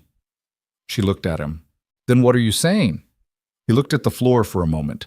It was the closest thing to uncertainty she'd ever seen from him. Not the uncertainty of not knowing something, but the uncertainty of knowing something and not being sure whether to put it into words. I'm saying it'll be different, he said, without the Saturdays. The room was doing its late evening thing around them. The crowd at its lowest density now, the clink of the last wine glasses, gallery staff beginning their quiet cleanup preparations. The 2 panels on the far wall were lit the same way they'd been all evening, patient in the way that objects were patient. Victoria looked at the panels and then at Ethan. We have phones, she said. I know. And the Saturdays aren't going anywhere until I know whether I got in. Right. He nodded once. It was the kind of nod that meant yes, and also meant I hear more than just what you said, and also meant okay. The specific nod of someone who communicated efficiently enough that a single gesture could carry several things at once. Maya appeared at Ethan's elbow with the award, which she had apparently decided she was done guarding. The man by the door said the gallery closes at 10, she said. It's 9:43. I know how to tell time, Maya. Just in case. She held the award up to Victoria. Her expression had the seriousness back. You should have this. It's yours. Victoria took it. The weight again. She'd remember that. Thank you for holding it. I told 4 people what it was for. Maya looked up at her. They all said congratulations. Thank you for that too. You're welcome. Maya looked between her father and Victoria with the calculating equanimity of an 8-year-old who understood more of what was happening around her than adults assumed. Are we going to get food? Dad said maybe after. Maybe after, Ethan confirmed. Dad always says maybe after, Maya said to Victoria. What does maybe after usually mean? Sometimes yes, and sometimes he's too tired. Maya assessed her father. He doesn't look too tired. Ethan rubbed his face. I'm not too tired. So yes? So yes, go get your coat. Maya went. Ethan watched her go and turned back, and he and Victoria were standing in the east room of the Whitmore Street Gallery, the crowd down to a dozen, the panels on the far wall going quiet in the gallery light. The taqueria's open late, he said. Victoria looked at the award in her lap, at the room, at Ethan in his jacket for occasions, which he'd mostly stopped looking self-conscious in over the course of the evening. I know a better place, she said, on Meridian, open until midnight. The one with the espresso. They do food too. He looked at her for a moment. Maya might interrogate you about the paintings the whole time. I know. She'll have questions about every decision you made. She's 8. She'll move on to something else after the first 5 minutes. You'd be surprised. But he said it like this was not actually a warning. Maya came back with her coat and stopped beside them, looking between the 2 of them with the brisk efficiency of someone who had been patient long enough. Ready? Ready, Victoria said. The 3 of them moved toward the gallery exit, through the last of the evening crowd, past the long-viewed paintings and the cleaned-up wine table and the gallery staff beginning to dim the non-essential lights. Victoria went first through the wide door, out into the Crestwood evening. Cool air, the street quiet in the way streets were quiet at 10 on a weeknight, the city doing its nighttime thing at low volume. She stopped on the sidewalk and tilted her head back slightly. The sky over Crestwood had the particular quality of a city sky in autumn. Not full dark, not fully lit, a deep blue that held everything without being anything specific. Ethan came out behind her with Maya. They stood on the sidewalk and he looked up at the same sky, following whatever she was looking at. Nice night, he said. Yeah. Maya, already thinking about food, was looking up the street for the car. Ethan was looking at the sky. Victoria was looking at the award in her lap and thinking about the East Coast and 6 months and the second panel and the lower left passage where she'd stopped being careful and what that had cost and what it had returned. She thought about a garage on Clement Street with its hand-painted sign and its corkboard photographs and a bearing housing that wobbled and a conversation that had started because a wheel wasn't tracking right. She thought about the specific weight of the object in her hands and how she would remember it. The weight, and the light, and the sidewalk, and the unhurried sound of a man and his daughter walking beside her into the kind of ordinary evening that was, against all prior evidence, actually okay. The residency letter arrived 6 weeks later on a Tuesday morning in her work email at 8:47. She was at her desk on the 14th floor, 2 minutes before the morning's first meeting, her coffee going cold the way it always did before 9. She read the letter twice, which took 40 seconds, and then she sat for a moment and looked at the downtown Crestwood skyline through the window. The Aldridge building, in which she sat, was visible in its own reflection on the glass of the adjacent building, which always gave her the slight vertigo of seeing herself from the outside. She picked up her phone and called Ethan. He picked up on the third ring, the sound of the garage behind him, something mechanical, a radio at low volume. "The residency," she said. A pause of 2 seconds. "When do you leave?" he said. She looked at the letter. "January 15th. 2 months. 2 months. Another pause. Longer.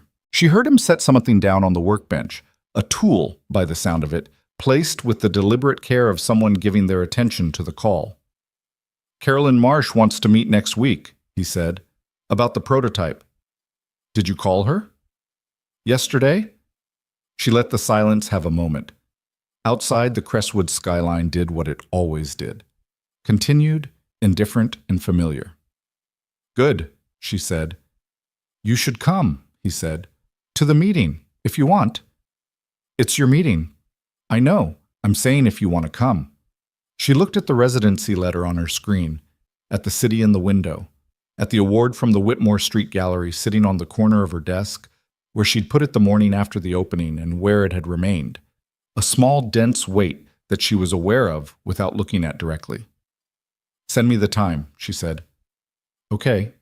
And Ethan?" "Yeah." She wasn't sure what she was going to say.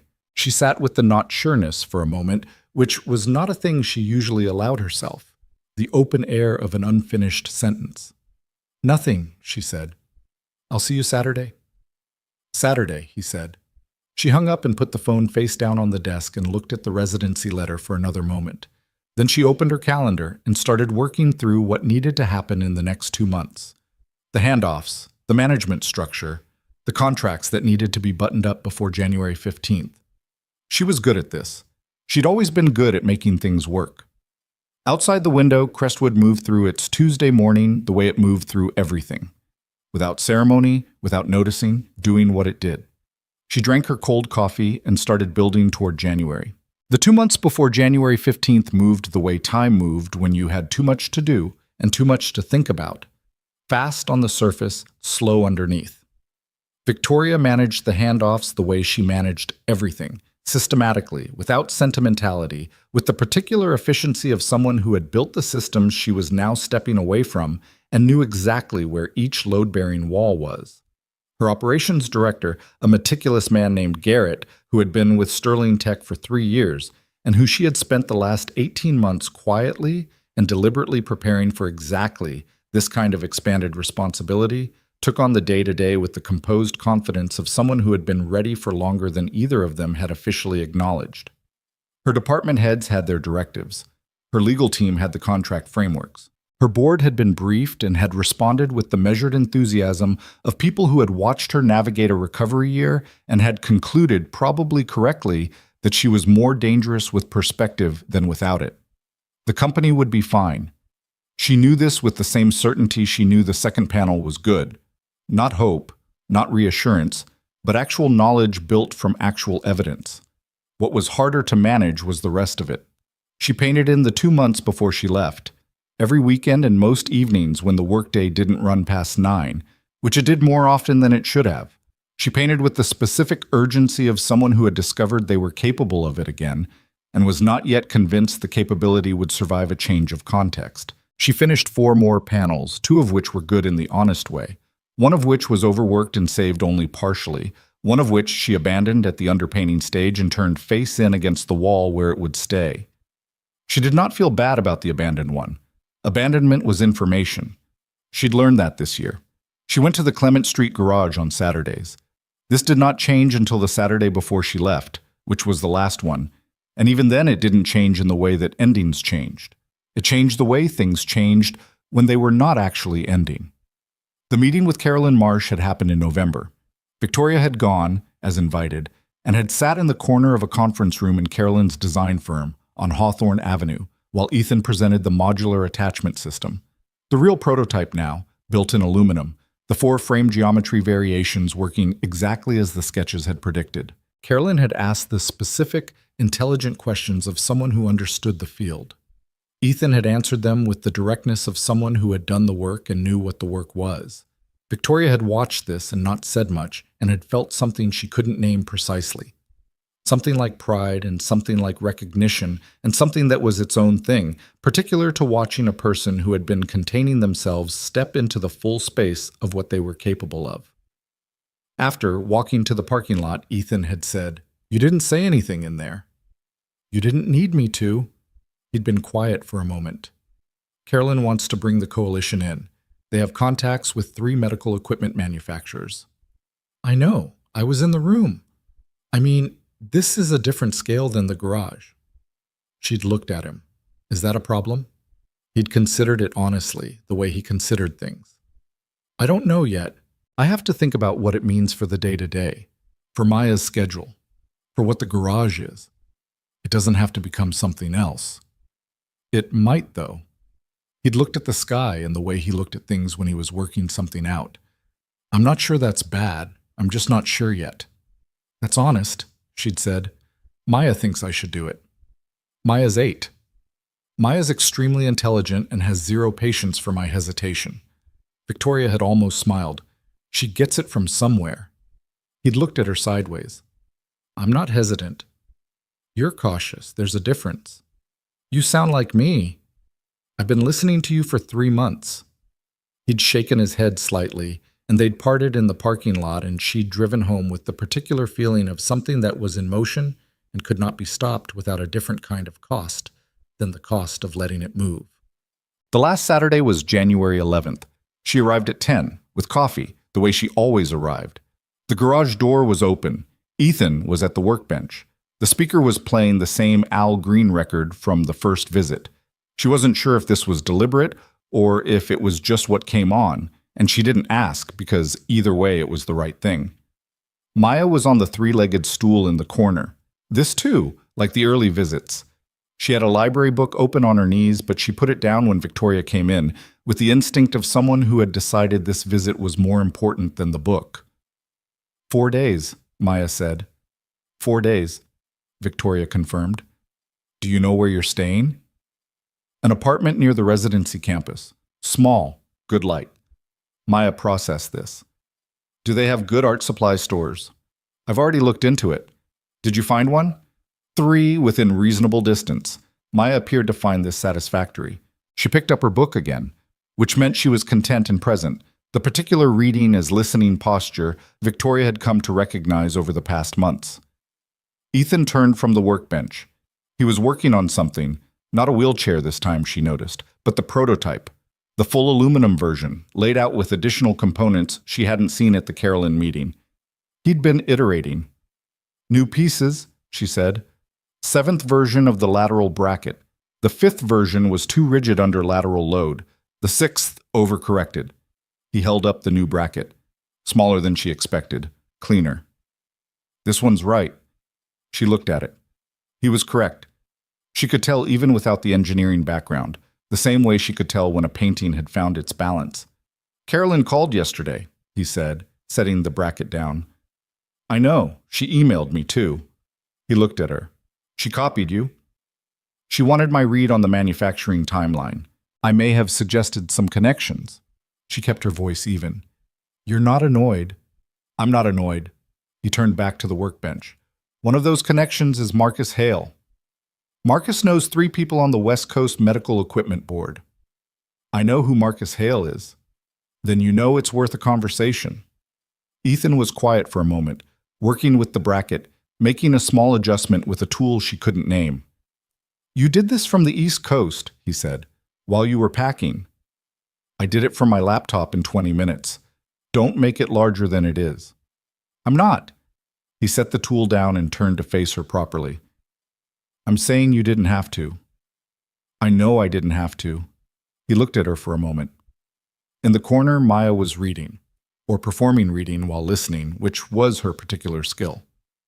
Thank you, he said. She held up her coffee cup. You're welcome. He almost did the lopsided smile. Almost. The coffee's good today. It's always good. Your standards have just adjusted. My standards were fine. Your standards involved 4-hour-old hot plate coffee. That coffee was functional. A lot of things are functional without being good. He picked up his own cup and drank and said nothing to that, which meant she'd gotten him, and he knew it. She'd brought something. It was in the car. She'd left it there, unsure until she arrived whether she was actually going to bring it in. She went back out to the car and opened the rear door and lifted it out carefully. It was wrapped in brown paper, which she'd done herself, not particularly well, the tape at inconsistent angles. She brought it back into the garage. Both Ethan and Maya were watching when she came back in. What is that? Maya said. Not a question. A child's version of immediate recognition that something significant was happening. Victoria held the wrapped rectangle against her forearm and looked at Ethan. I painted something, she said. Specifically. He waited. I started it 3 weeks ago. I finished it Monday. She held it out. He took it. He looked at the brown paper for a second, then unwrapped it with the care he brought to things that mattered. The paper came away in sections. He turned the canvas around and looked at it. Maya had climbed off the stool and was beside him in 4 steps. The painting was the garage. Not a literal rendering. She wasn't a realist painter, hadn't been one since her early 20s, and the work she'd made in the past months didn't operate that way. But it was recognizably the garage. The way a place was recognizable when someone had paid real attention to its quality rather than its appearance. The light coming in through the open rolling door, the low amber of a late afternoon. The shelves along the back wall, suggested rather than detailed. The corkboard, dark rectangle, warmer than the wall, the photographs present as texture and implication rather than image. The workbench, the specific weight of a space where work happened. And in the foreground, the light on the concrete floor and the way it fell on an ordinary day, doing nothing in particular and being, for that reason, everything. She had painted it the way she painted everything now, from honesty rather than caution. She had not made it beautiful. She had made it true. Ethan looked at it for a long time. Maya said very quietly for Maya, "That's our garage." "Yes," Victoria said. "It looks like how it feels," Maya said, "not how it looks." Victoria looked at the child. 8 years old, and she had said the thing that Victoria had been working toward as a description of her own practice for 20 years. That's exactly what I was trying to do. Maya looked at her with the serious equanimity of someone receiving this as fair confirmation of her assessment. And then she turned and went back to the stool and picked up her book, because she was 8, and the emotional register of the moment was as much as she wanted to hold right now. Ethan had not said anything. He was still looking at the painting with the focus he gave to things he was actually assessing, not performing appreciation, actually moving through the work. She watched him see it. "The corkboard," he said finally. "I spent 2 days on the corkboard." "It's right." He looked up. "The light is exactly right. I've looked at that floor every day for 4 years, and I've never seen it like that, but that's exactly what it is." "That's the thing about painting," she said. "You can't see what you look at until you have to look for a reason." He nodded slowly. He carried it to the workbench and leaned it against the shelving, far side from the mounted corkboard, so it was visible from most of the garage. He stepped back and looked at it in its new position. "Stays here?" he said. "It's yours." He looked at her. Something in his face that was difficult to read. Not the managed neutrality she'd seen in the early weeks, but something more open than that, and more careful for being open. "Victoria," he said, "don't make a speech. You don't make speeches." "I wasn't going to make a speech." "Good. I was going to say—" He stopped. Reconsidered. "I was going to say that the last 4 months changed something for me, and I'm not going to attribute it to one thing because that's not how it works. but you're a significant part of it. She looked at the painting on the workbench wall, at the garage around it, the real garage, ordinary and functional and full of the evidence of careful work. At the 7th version bracket on the workbench, solved now, correct. At Maya on the stool with her book. You changed something for me too, she said. You know that. Yeah. The first day. You asked if I was okay and you meant it as a real question. I remember. I didn't answer. I remember that too. She looked at him. I'm okay, she said. I want you to have the actual answer. I'm not all the way there, and some mornings are still bad, and I don't know what the residency is going to be, but I'm okay in the way that matters. I'm doing things that are mine again. Ethan was quiet for a moment. Yeah, he said. I can see that. He said it simply, in the way he said things that were observations, like it was a fact visible from the outside, not a reassurance. She believed him because he didn't reassure. He observed, and when he told you something, it was because he'd looked carefully first. She left on the 15th. The drive to the airport was early morning, before the city was fully awake. Crestwood in the particular pre-dawn state of a place that had not yet started performing itself for the day. She drove the modified car, the one she'd been driving for 11 months, the hand controls she knew now, with the unconscious fluency of anything practiced past the point of thinking. She was not sad about leaving. She had thought she might be, in the weeks leading up to it, imagining the departure as a loss of something. It didn't feel like a loss, it felt like a continuation. Her phone had 3 texts from that morning. Diane. Call me when you land. I'm going to be anxious until you do, and I'd rather not be anxious all day. Garrett, her operations director, a brief professional note confirming a contract detail that he was handling and had wanted to flag, which was exactly the kind of message that meant the handoff had worked. And Ethan at 6:12 a.m., which meant he'd been up since at least 6 or had set an alarm specifically. Good luck. Paint something you can't predict. She read that one twice at a red light. Paint something you can't predict. It was the right thing. It was the thing she was going to the residency to do. Not to refine what she already knew she could make, but to go further into the territory she'd only glimpsed from the lower left quadrant of a painting she'd made in a second bedroom on Orchard Street in the first raw weeks of getting back to work. She texted back one word, always. The residency was 6 months of the hardest and most necessary work she'd done since the early days of Sterling Tech. The campus was a converted estate on the outskirts of a mid-sized city in New England. Old stone buildings, large studio spaces with northern light, 23 artists across disciplines sharing resources and schedules, and the specific social ecosystem of people who were serious about their work and not always easy to be around. Victoria had not expected it to be easy, and it wasn't. The studio space she was assigned had a long window that looked out onto a courtyard that was, in January, bare and cold and gray.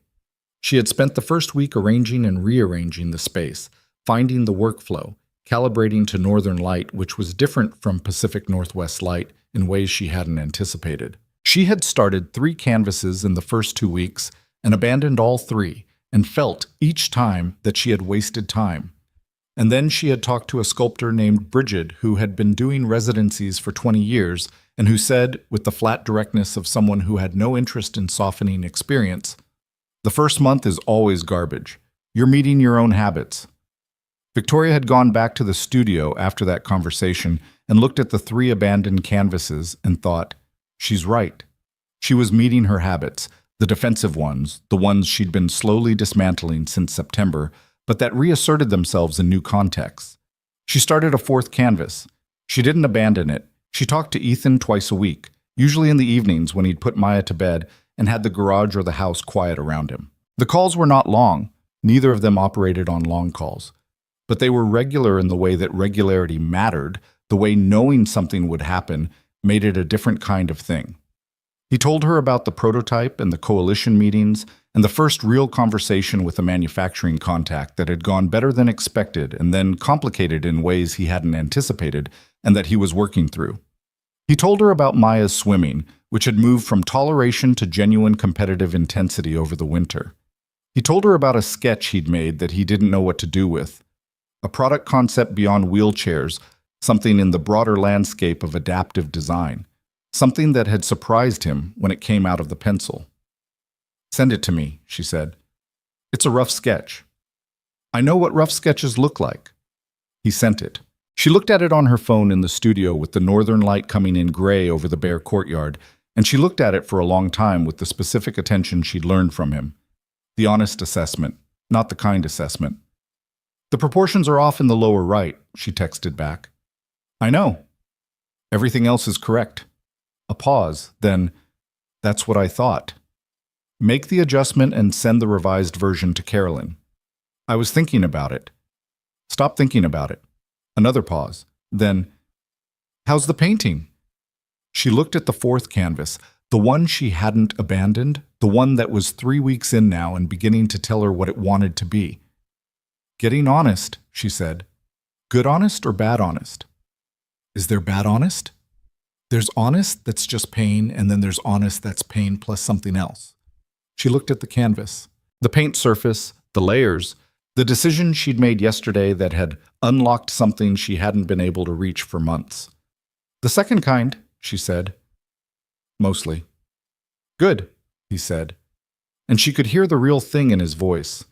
Not the polite satisfaction of someone saying the right thing, but the actual relief of someone who cared whether she was okay and had been waiting without making an issue of it to hear that she was. She finished the residency in July. Not officially. The program ran through mid-July, and she was there for all of it. But she finished in the sense that mattered in the final week of June, when she completed the last large-scale canvas in the series she'd been building since February, a series of 7 paintings that constituted the most honest work she'd ever made. She knew this not because she felt good about them, though she did, but because she could see them clearly. Their actual strengths and their actual limitations, in a way she'd never been able to see her own work before, and that clarity felt like a different order of capability than what she'd had before the accident. The accident. She still thought of it as a dividing line, before and after, but the quality of how she thought about it had changed. It wasn't a wall anymore. It was more like a place in a road where the road turned and you couldn't see what had been on the straight path that continued on the other side of the turn. She'd been grief-stricken about that straight path for a long time. She still was, sometimes, on the bad mornings Patricia had helped her understand she'd always have occasionally. The grief wasn't wrong, but it sat differently now alongside what was on the road she was actually on. She had learned something about fear in the residency. Not that it went away. It didn't. And she was suspicious of narratives in which it did, because that was the fairy tale version. And she'd stopped needing the fairy tale version sometime around October when a man in a garage had asked her a real question and waited for a real answer. What she'd learned was that fear was information and not instruction, that it told you where something mattered without telling you whether to proceed, that proceeding despite it was not the same as recklessness. That being afraid of something and doing it anyway was not a heroic quality. It was a practical one, the ordinary work of a person who had decided that what they were afraid of was less important than what they would lose by not going. She thought about this in the final weeks of the residency, and thought about who had taught her, by example rather than instruction, that this was true. She thought about a man who had sent a design concept to a journal before he could talk himself out of it, who had called Carolyn Marsh one afternoon while his daughter was at swimming, who had pulled out old sketches and put them back and then pulled them out again until finally the question stopped being whether and started being when. She called him on a Wednesday evening in late June after the last large canvas was finished. He picked up on the second ring. "Done," she said. "The series?" "The series."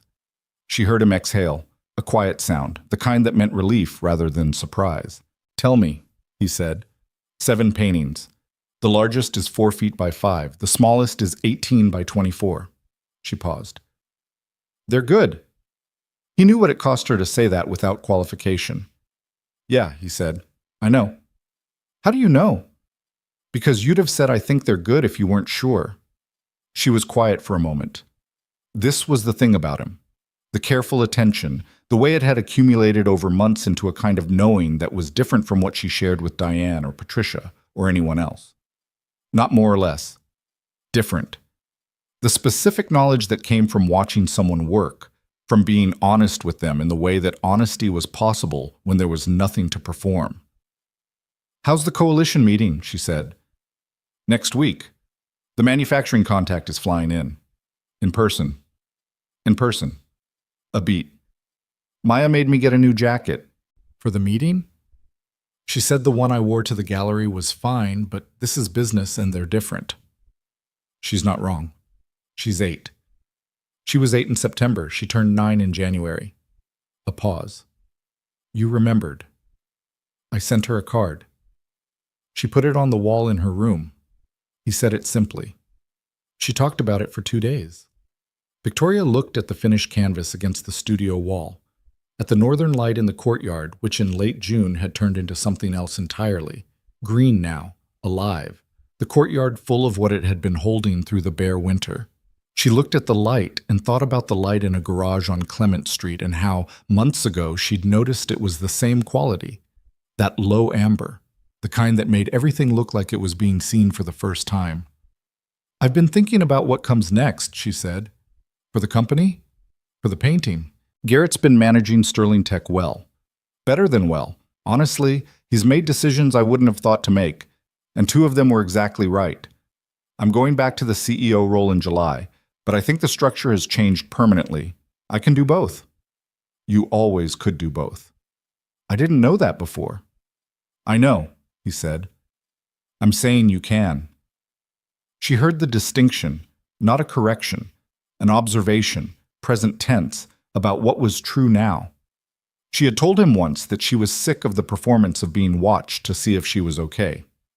He had never watched her that way. He had watched her the way you watched someone who was already capable and were simply curious about what they would do with it. "There's a gallery in Portland," she said.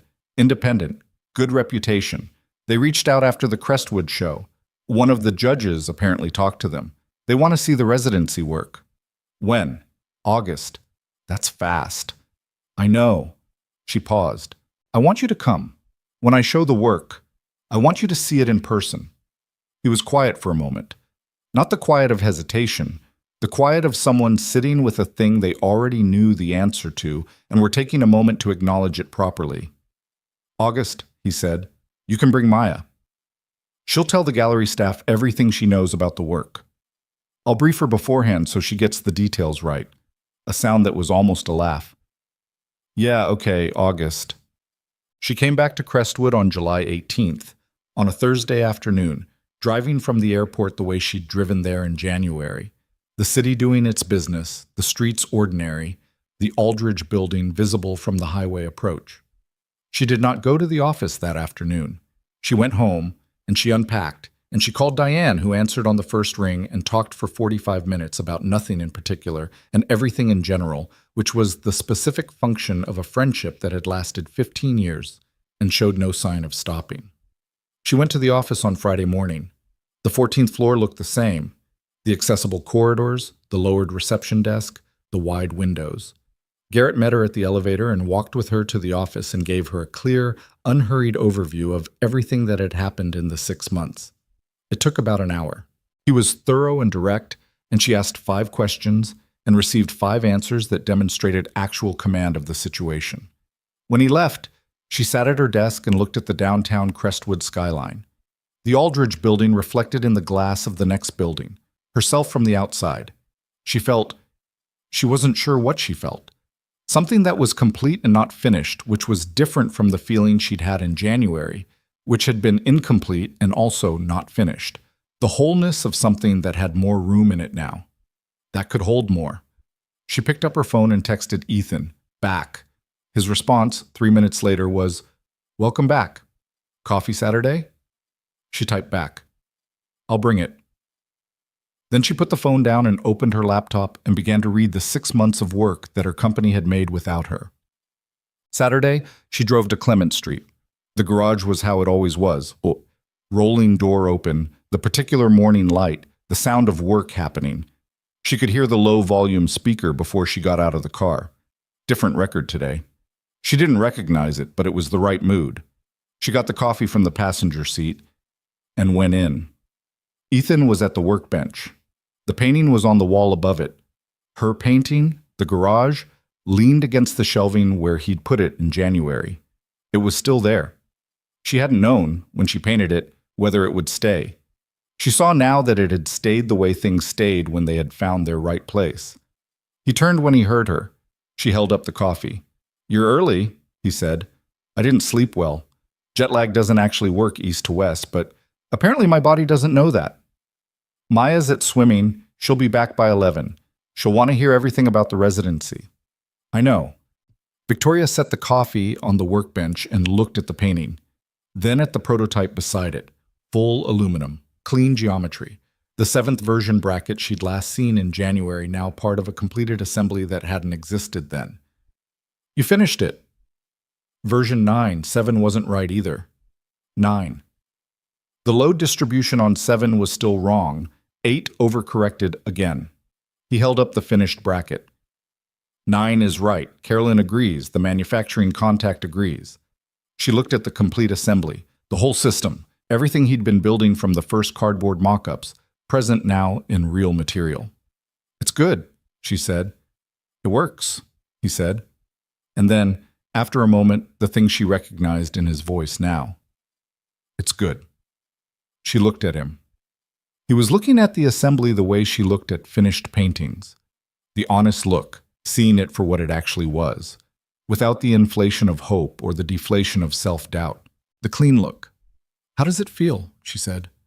"Like a long time," he said, "and also like it happened fast. Both things. Both things." He set the assembly down carefully. "The manufacturing conversation is real. They want a production run by spring." "That's significant." "I know." He said it with the same measured care he'd brought to every significant thing, not minimizing, not inflating, just accurate. "Carolyn thinks there are 3 other product directions that could follow from this, longer term." "There are. I've thought about 2 of them." He looked at her. "Of course you have." "You've thought about them too. You just haven't said them out loud yet." He almost did the smile. "The workshop on Kendall Street has offered me a permanent studio space, half-price residency for local designers." This was new. She waited. "I'm thinking about what it would mean for the garage," he said, "whether both things can exist. The repair work and the design work." "The repair work is design work." "You know what I mean." "I do." She looked at the corkboard. The photographs, the modifications, the custom frames, Dominic's chair with the aggressive black paint, a few new ones she didn't recognize. New clients. New work. "The garage is where you started," she said. "That doesn't have to go away for the other things to be real." He was quiet for a moment, thinking about it in the honest way. "Maya wants me to take the studio space." "Then take the studio space. She's 9. She's extremely intelligent and has 0 patience for your hesitation." He looked at her. "That's what I said about her." "I know, I was listening." He turned back to the workbench and picked up his coffee and drank. Outside on Clement Street, the Saturday morning was in full activity. The laundromat, the taqueria prepping for the lunch rush, the particular domestic noise of a neighborhood that had been there a long time and expected to remain. Victoria looked at the painting on the wall, the garage, the light on the concrete floor, the corkboard with its photographs. She had painted it from memory and attention, from the specific quality of having been in this place enough times that it had entered her in the way places entered you, not as a backdrop, but as a thing with its own particular weight and meaning. She thought about what it meant that she had painted it, not as a technical observation, but as a human one. Before the accident, she had painted abstract work, compositions built from formal relationships, from the internal logic of color and mark and structure. She had never painted places or people. She had considered that kind of work to be easier, more sentimental, not the territory she was interested in. She had painted this garage and it was the best thing she'd made in 20 years, and it was hanging above a workbench on Clement Street in a part of Crestwood that the real estate listings called Up and Coming. And that was in fact just a block where people worked and lived and tried to do things that mattered. She had been wrong about sentiment. Sentiment was not the soft version of feeling. It was the specific version, the kind that had an actual object and refused to be generalized. She had painted a specific place because a specific place had changed something in her, and the change was not generic. It was hers. It was the lower left quadrant where she'd stopped being careful, and then everything that had followed from there. "I've been thinking about something," she said. Ethan waited. "The gallery in Portland, the August show. If it goes well, there may be others. I've had interest from 2 other galleries since the Crestwood show." She looked at the painting. "I'm not leaving Sterling Tech, and I'm not treating the painting as a side project. They're both real. I'm not choosing." "Okay," he said. Not that sounds hard, or how will you manage that? Just okay, because he understood that this was a statement rather than a question. "I wanted to say it out loud to someone who would take it seriously," she said. "I take it seriously." "I know." She looked at him. "You've always taken it seriously, even before I did." He was quiet. She thought he might say something about the early days, the first visit, the wobble in the rear right wheel, the conversation about what they'd each given up. She would have understood if he had. She was half expecting it. Instead, he said, "The coffee's good today." She looked at him, and then she laughed. A real one, not the social kind, the kind that came from a specific place and couldn't be manufactured. It surprised her the way real laughter sometimes did. It surprised him too, she could tell, and he smiled.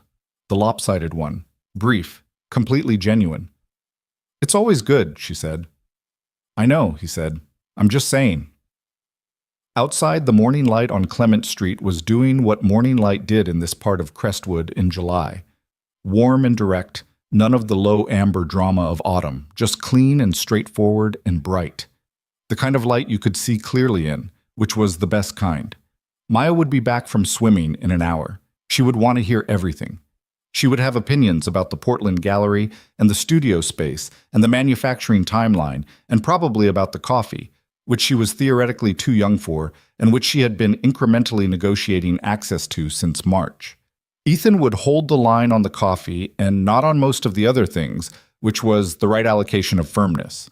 Victoria would sit in the garage with the painting on the wall above the workbench and drink her coffee and talk to a man who fixed broken things and a 9-year-old who had inherited her father's ability to see what was actually there. And she would not describe this as happiness exactly, because happiness was a word that asked too much of any given moment, and she had learned to ask less and receive more. She would describe it as this: she was here, she was working, she was doing things that were hers. She was not okay in the smooth, frictionless sense that people meant when they said okay. She was okay in the actual sense, the one that included bad mornings and abandoned canvases and wrong version brackets and the specific grief of a before and after that never fully resolved. That okay. The real one. Ethan turned back to the workbench and picked up a tool and went back to work. Not because the conversation was over, but because this was what they did. They talked and they worked, and the two things happened in the same space without one requiring the other to pause. She had always liked that about this place. She liked that it had never required her to perform a particular version of herself. She thought briefly about the first day, the hand-painted sign, the slight grade on the concrete approach, the Al Green record, and a man who had looked at her not as a category, but as a person who had brought in a wheel that wasn't tracking right. She thought about how she had come in for a bearing repair and had ended up here, in July, in a different version of her own life. People said things like that and meant it as a miracle. She didn't mean it as a miracle. She meant it as the plain consequence of a sequence of choices. The choice to bring the chair in, to stay while he worked, to answer the question he'd asked honestly, to open the closet, to clean the brushes, to argue the marks onto the canvas, to submit the work before she could stop herself. One thing, and then the next thing, none of them individually miraculous, all of them together amounting to something that had changed the quality of her life in ways she had not predicted and could not have engineered. That was the thing about it. You couldn't engineer it. You could only stay present enough to notice when a door was open and walk through it anyway, even when what was on the other side was uncertain, even when you were afraid, even when your hands were tired and the canvas was wrong and the cadmium was too loud. You showed up, you did the work, you let yourself be known by the people who asked real questions and waited for real answers. The rest of it, the actual content of a life, that came from what you built with those people, in those spaces, on those ordinary Saturdays that didn't announce themselves as important and turned out to be everything. Ethan worked. The record played. The light came in through the open door the way it always had. Above the workbench, the painting hung where she had put it, and it was exactly where it belonged.